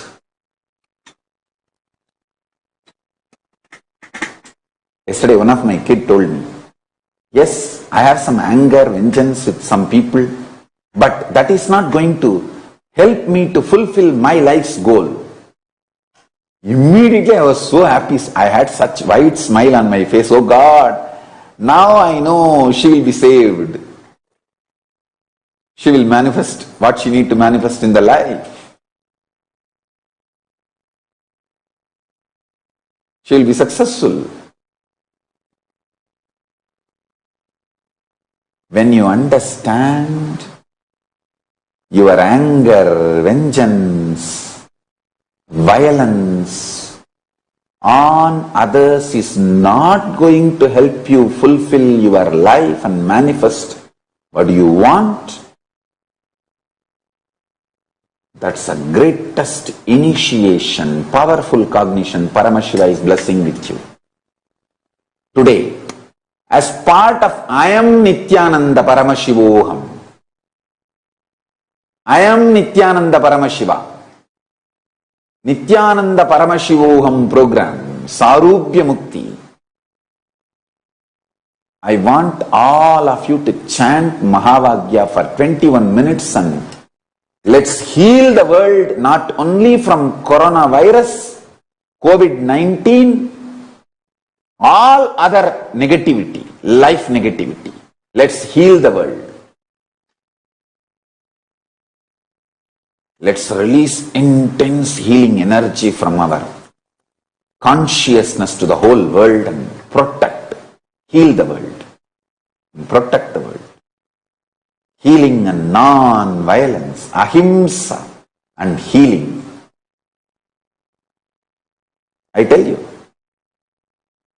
I am going to initiate all of you today. I am going to conduct this process. Before that, I want you to understand the importance of non-violence and feeling connection. I tell you, see, this is like a very powerful energy. See,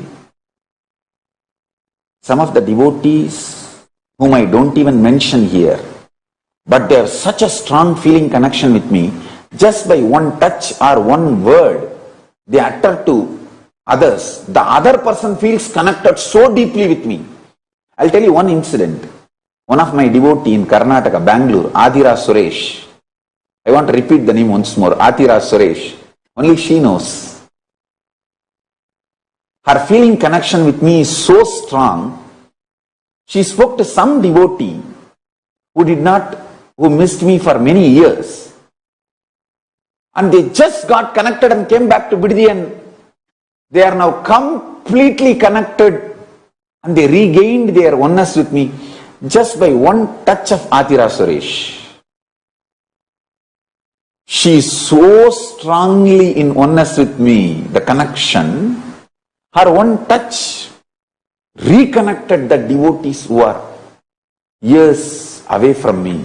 I tell you, Atira Suresh knows about whom I am talking. And I know, only we both know. But I want you all to know this much.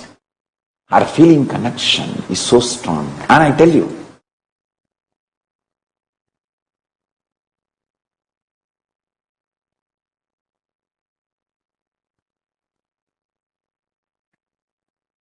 Tirunavukarasar and his Tirunavukarasar's sister, Tilakavati Ammayar.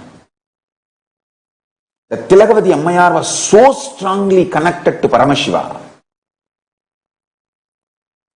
Her one touch brought Tirunavukarasar back from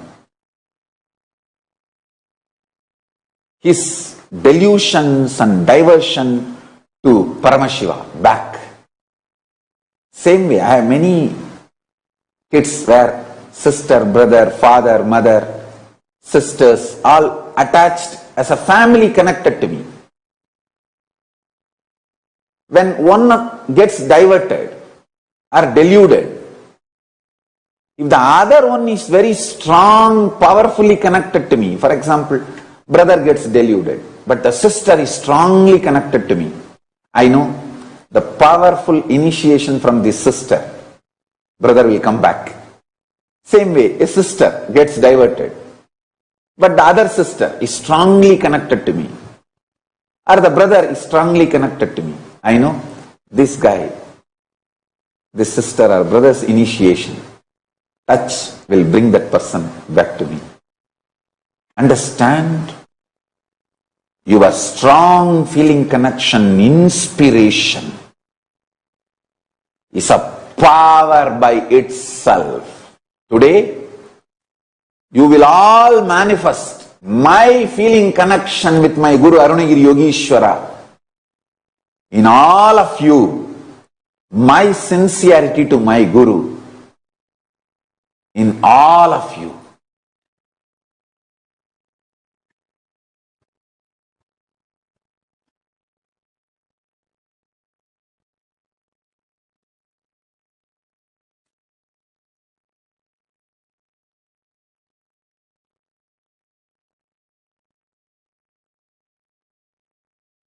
Come on.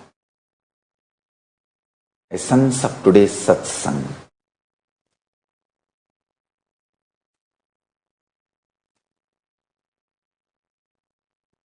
Sincerity and oneness with the Guru is the ultimate blessing.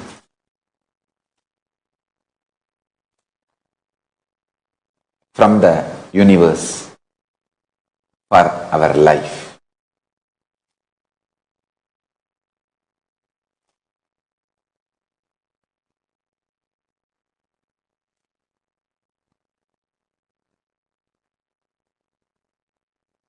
You can manifest wealth, health, happiness, relationship, fulfillment, finally, ultimately, enlightenment and Kailasa Padavi. Everything just with this one thing, sincerity to your Guru, feeling connection with the Guru. That's it.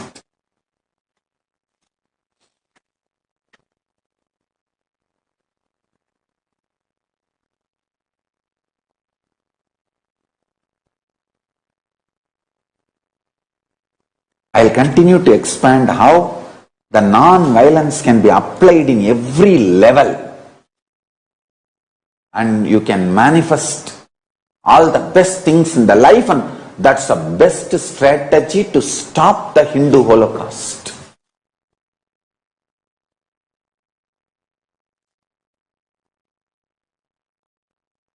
Now, all of you sit as I am Nithyananda Paramashiva. Om Nithyananda Paramashivoham.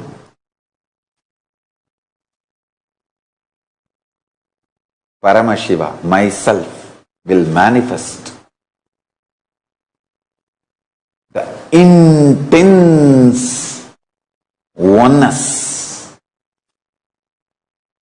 through all of you. all of us now. Sit straight, intensely chant Om Nithyananda Paramashivoham, Mahavagya in your Ananda Gandha. Vibrate your whole body, mind, everything with Mahavagya. Om Nithyananda Paramashivoham. Paramashiva, myself will manifest all the best things. Guru Shraddha, sincerity to the Guru, and oneness in all of us.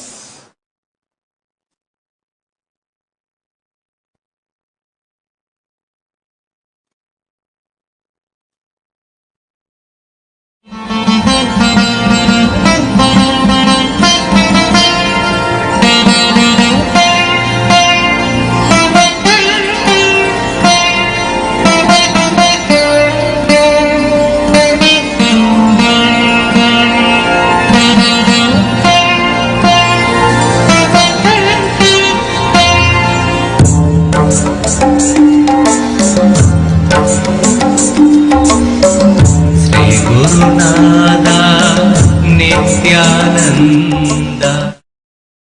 Om Nithyananda Paramashivoham. Om Nithyananda Paramashivoham. Om Nithyananda Paramashivoham.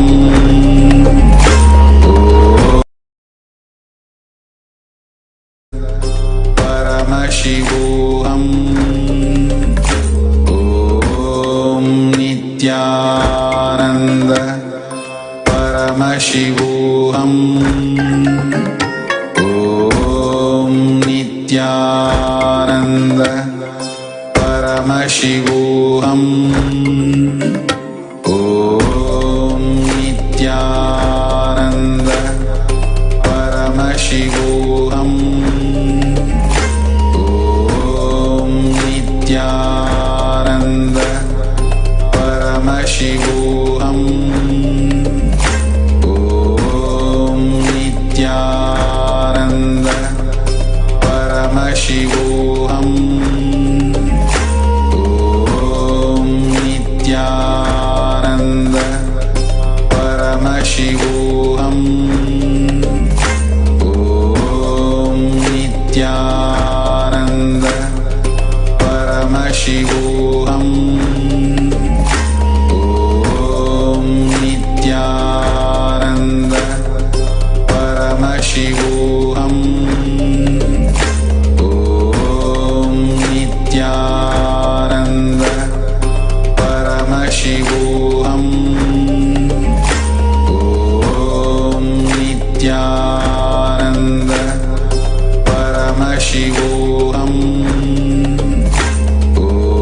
Om Nithyananda Paramashivoham.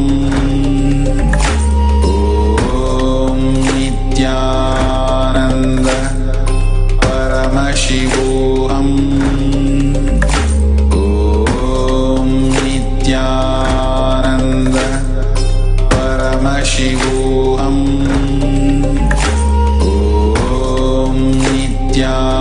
Om Nithyananda Paramashivoham. Om Nithyananda Paramashivoham. Om Nithyananda Paramashivoham. Om Nithyananda Paramashivoham. Om Nithyananda Paramashivoham. Om Nithyananda Paramashivoham. Om Nithyananda निष्कळं प्रोक्तं परं भावमिति स्मृतम् सृष्टिस्थं लोकरक्षार्थं लोकस्योत्पत्तिकारणम् साधकानां हितार्थं तु स्वेच्छया गृह्णते तनुः. Paramashiva, the ultimate supreme being, who is the cause of the creation of the universe, assumes a body out of his free will for the protection of the universe, for the welfare of the spiritual seekers and devotees.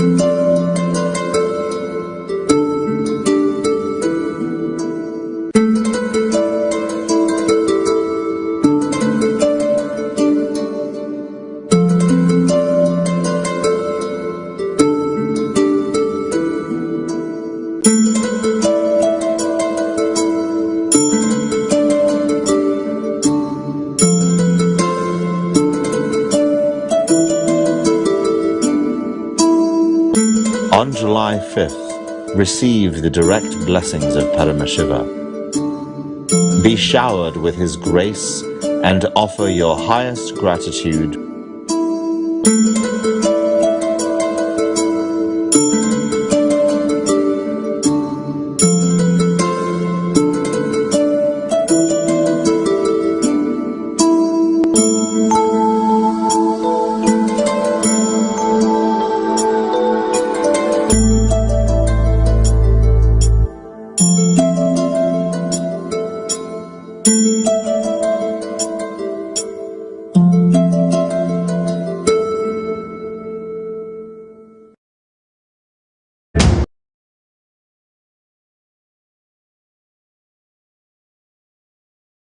Bhagavan Nithyananda Paramashivam for delivering the ultimate revelations of Paramashiva. Let us all manifest the powers of Paramashiva. Let us all manifest Paramashiva in all of us. Now, let us enter into a very powerful manifestation, power manifestation session. Thank you.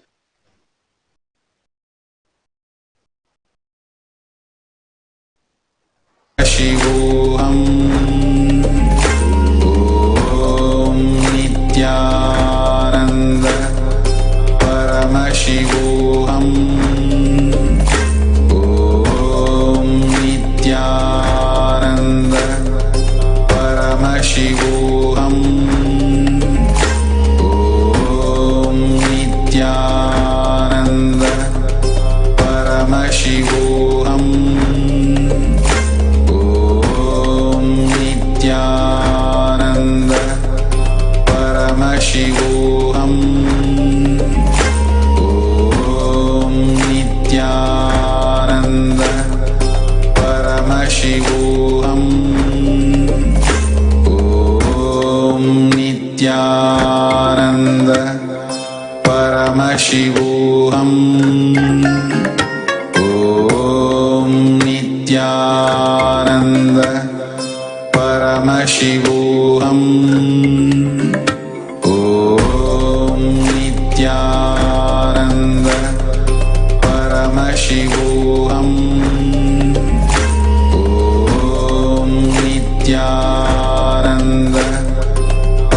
This meeting is being recorded. Om Nithyananda Paramashivoham Nithyananda Paramashivoham Om Nithyananda Paramashivoham. Let's start the power manifestation. Let's sit straight. Visualize Paramashiva in your third eye and start with the Sadguru Vandanam. Nithyanandam Paramashivoham Kevalam Jnanamurtim Dvandvatitam Gagana Sadasham Tattvamasya Laksham Ekam Nityam Vimalam Achalam Sarvadi Sakshi Bhutam Bhavatitam Trigunarahitam Satgurum Tam Namami. Such a beautiful space of Paramashanta Swarupa and such an initiation from Bhagavan himself for us to manifest all the powers of Paramashiva. He says how beautiful that he is available and he loves each one of us like Arunagiri Yogeshwara, and feeling that Shaktipada, feeling connection with Bhagavan brings the sincerity and makes us manifest all the powers. With that beautiful space, let's start the power manifestation today. Let's first see what is power manifestation.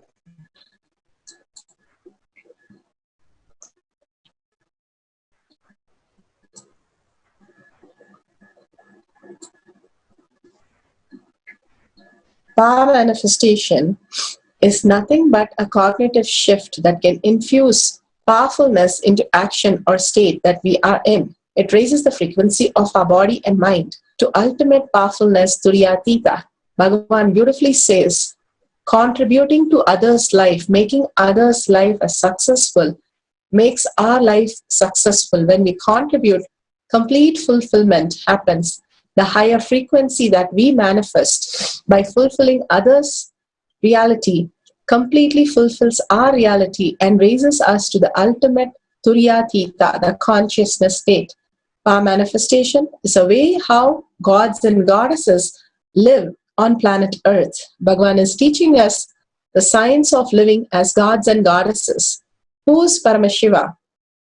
Paramashiva is the Ajomoha, unborn, beyond the form and formless. The Srishti Satyojata, manifestation is manifested, manifestation is sustained, manifestation is destroyed, manifestation pulled out of illusion, manifestation is liberated. Vamadeva, Srishti, the sustenance is manifested, sustenance is sustained, sustenance is destroyed, sustenance is pulled out of illusion, and sustenance is liberated.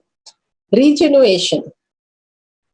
Agora phase. Regeneration is manifested, regeneration is sustained, regeneration is destroyed, regeneration is pulled out of delusion, regeneration is liberated. Tatpurusha, Throbhava phase. Delusion is manifested, delusion is sustained, delusion is destroyed, delusion is pulled out of delusion, delusion is liberated. Ishana, Anugraha. Liberation is manifested, liberation is sustained, liberation is destroyed, and liberation is pulled out of delusion, and liberation is liberated.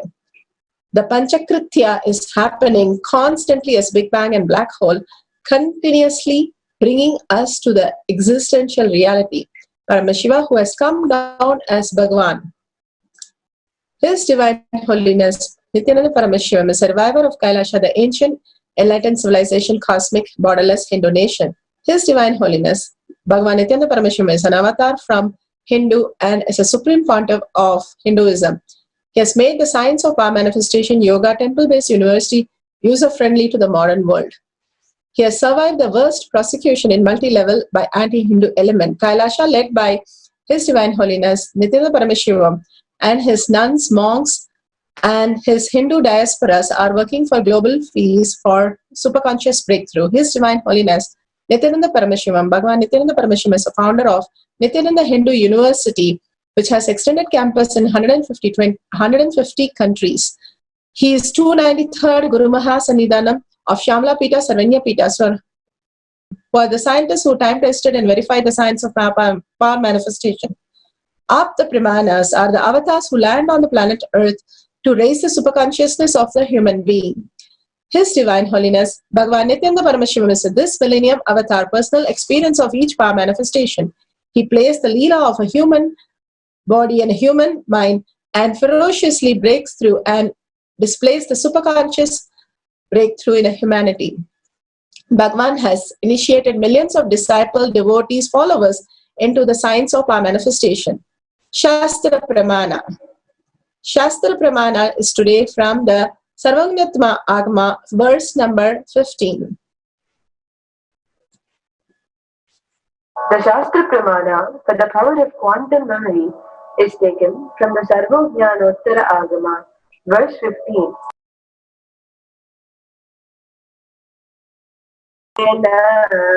Samstitasya tu yoginaha sarvajñatvam pravatyeta vikalparahitasya tu.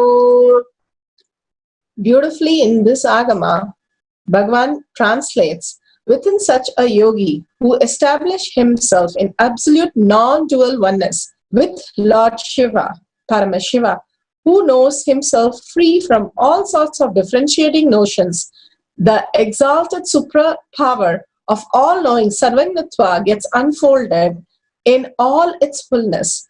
Bhagavan beautifully says the first thing that he does not get engaged with whatever life is presenting to him, how much ever hate speech, abuses, and all that which is not working, he does not engage that, but continuously goes on contributing and delivering what he should do for the humanity.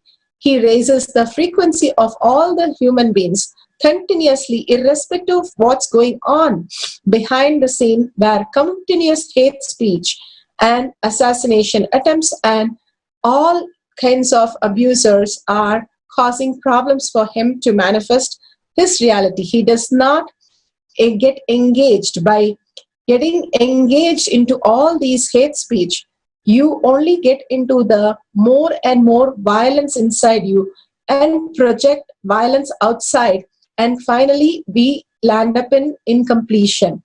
Here he beautifully says nothing in the outer world touches him. And beautifully, once one of the devotees asked Bhagavan, why you know all this is going to happen, why didn't you stop these things? And Bhagavan beautifully answers that he doesn't even think all these are going to hurt somebody or something which is not correct. He believes everything that happens in the world is Arunagiri Yogeshwara's gift, and which is a manifest and auspiciousness which is showered on him. When you are in the space of such beautiful happiness, completion, and joy, you will simply look at everything as a possibility, and extreme life positivity is what Bhagavan is showing us again and again, which is going to raise our consciousness into manifesting powers. By getting engaged into any of the hate speech or any of the things which are happening in the outer world, it's going to pull us down into the delusion more and more deeply. Whether we are completing or incomplete, we are finally caught in the delusion. He says, make the whole outer world irrelevant, redundant, and establish yourself only in the sincerity. What is Bhagavan talking about? And feeling connection with the Bhagavan brings your sincerity back and manifest the highest reality, what you really want. Will persistence to hold that as your reality simply will manifest all these powers as reality, and all that you would like to manifest in your life will become reality. Bhagavan beautifully shows us the highest possibility. You can download any knowledge just by connecting to the Paramashanta space, and simply the quantum memory starts opening up and delivering all that for you. Here, the Apta Pramana, Mahabharata, which is the longest epic poem known and has been described as ever written, the longest poem ever written. It's got 200,000 verses and 1.8 million words, which Vyasa narrates and Ganesha writes. Such a beautiful thing that Vyasa just downloads whatever the consciousness is delivering for him. Apta Pramana. Abhirami Andadi, Bhagavan heard it when he was in the womb, and his mother used to recite that every day. And when he was born, he simply in few years was able to replicate the whole Abhirami Andadi, just like that, without learning from the outer world. Shakshi Pramana. We have millions of devotees, disciples, followers who have experienced so many downloads and they have manifested as reality. Here, this person is saying that she was able to see even other planets details, and exactly it matched. They were able to see the string theory, answer the questions of string theory, verify with Google, it simply matched. Here we have one more devotee who is able to even write in a new language which she is not comfortable, simply by downloading through the third eye. When she connects in Paramashanta Swarupa, connects to Bhagavan in Shaktipada, the whole word appears, and when she notes down and she Googled, it was exactly matching. It's such a beautiful space. Here, one of the devotees saying, verse 13 of Isha Upanishad, when she connected to Bhagavan, the revelation translation for it, and she was able to see that exactly how she didn't know the language, but she got the words so beautiful. Now, round 1. We are going to manifest the power of Sarvanyatva. Bhagavan beautifully says, the me in me, the pure consciousness, is a canvas on which dream state, sleeping, deep sleep, and waking state are painted. These paintings' colors may vary, but not the quality of the canvas. The painting does not disturb the canvas. This is the truth.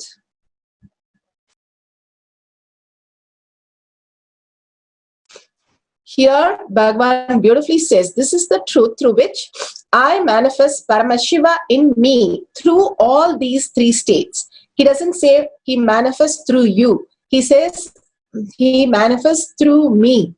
The Shaktipada, once you are consciousness, Bhagavan beautifully says, the lion does not come and declare, I am a lion.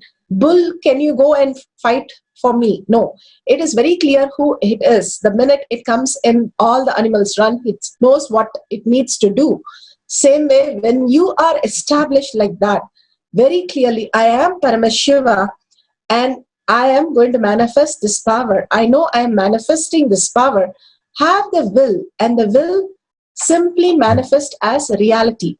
Here you have the Sanskrit sloka.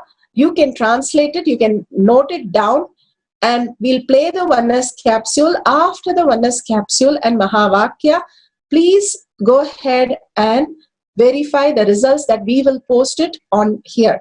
So you can write down this sloka and you can translate to English or any language you are comfortable with. This is in the language of Sanskrit.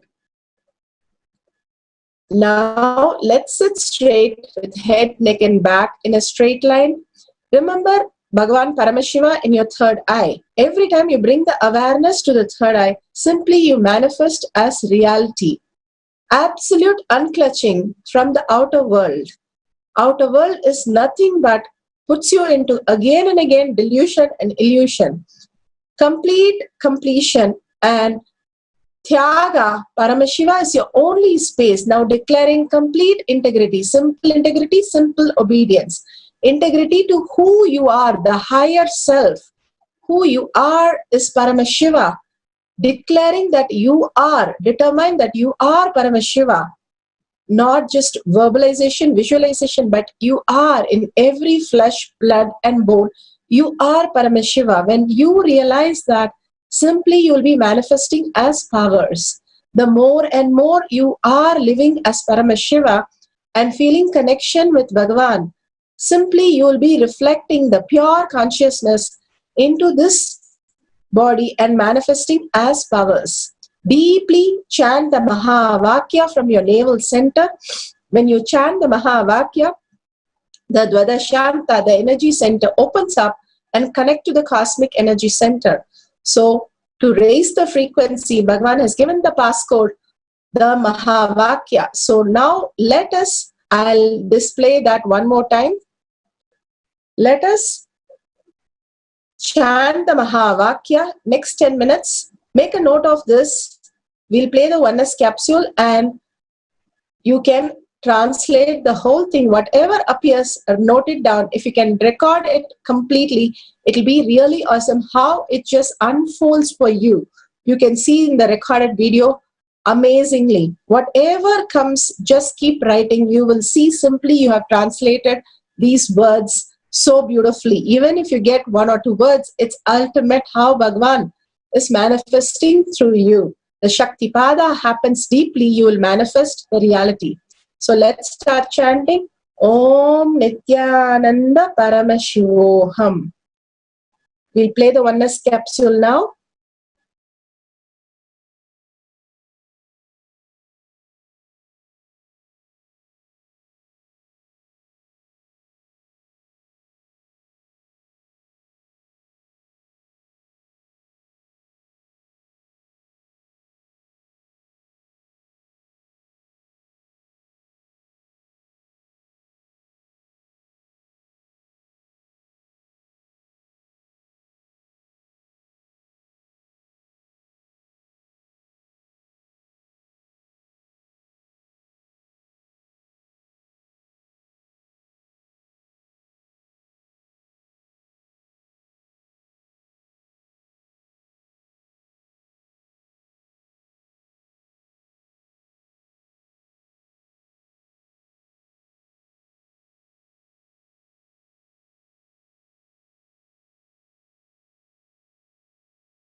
Paramashivoham. Om Nithyananda Paramashivoham. Ananda Paramashivoham. Om Nithyananda Paramashivoham. Om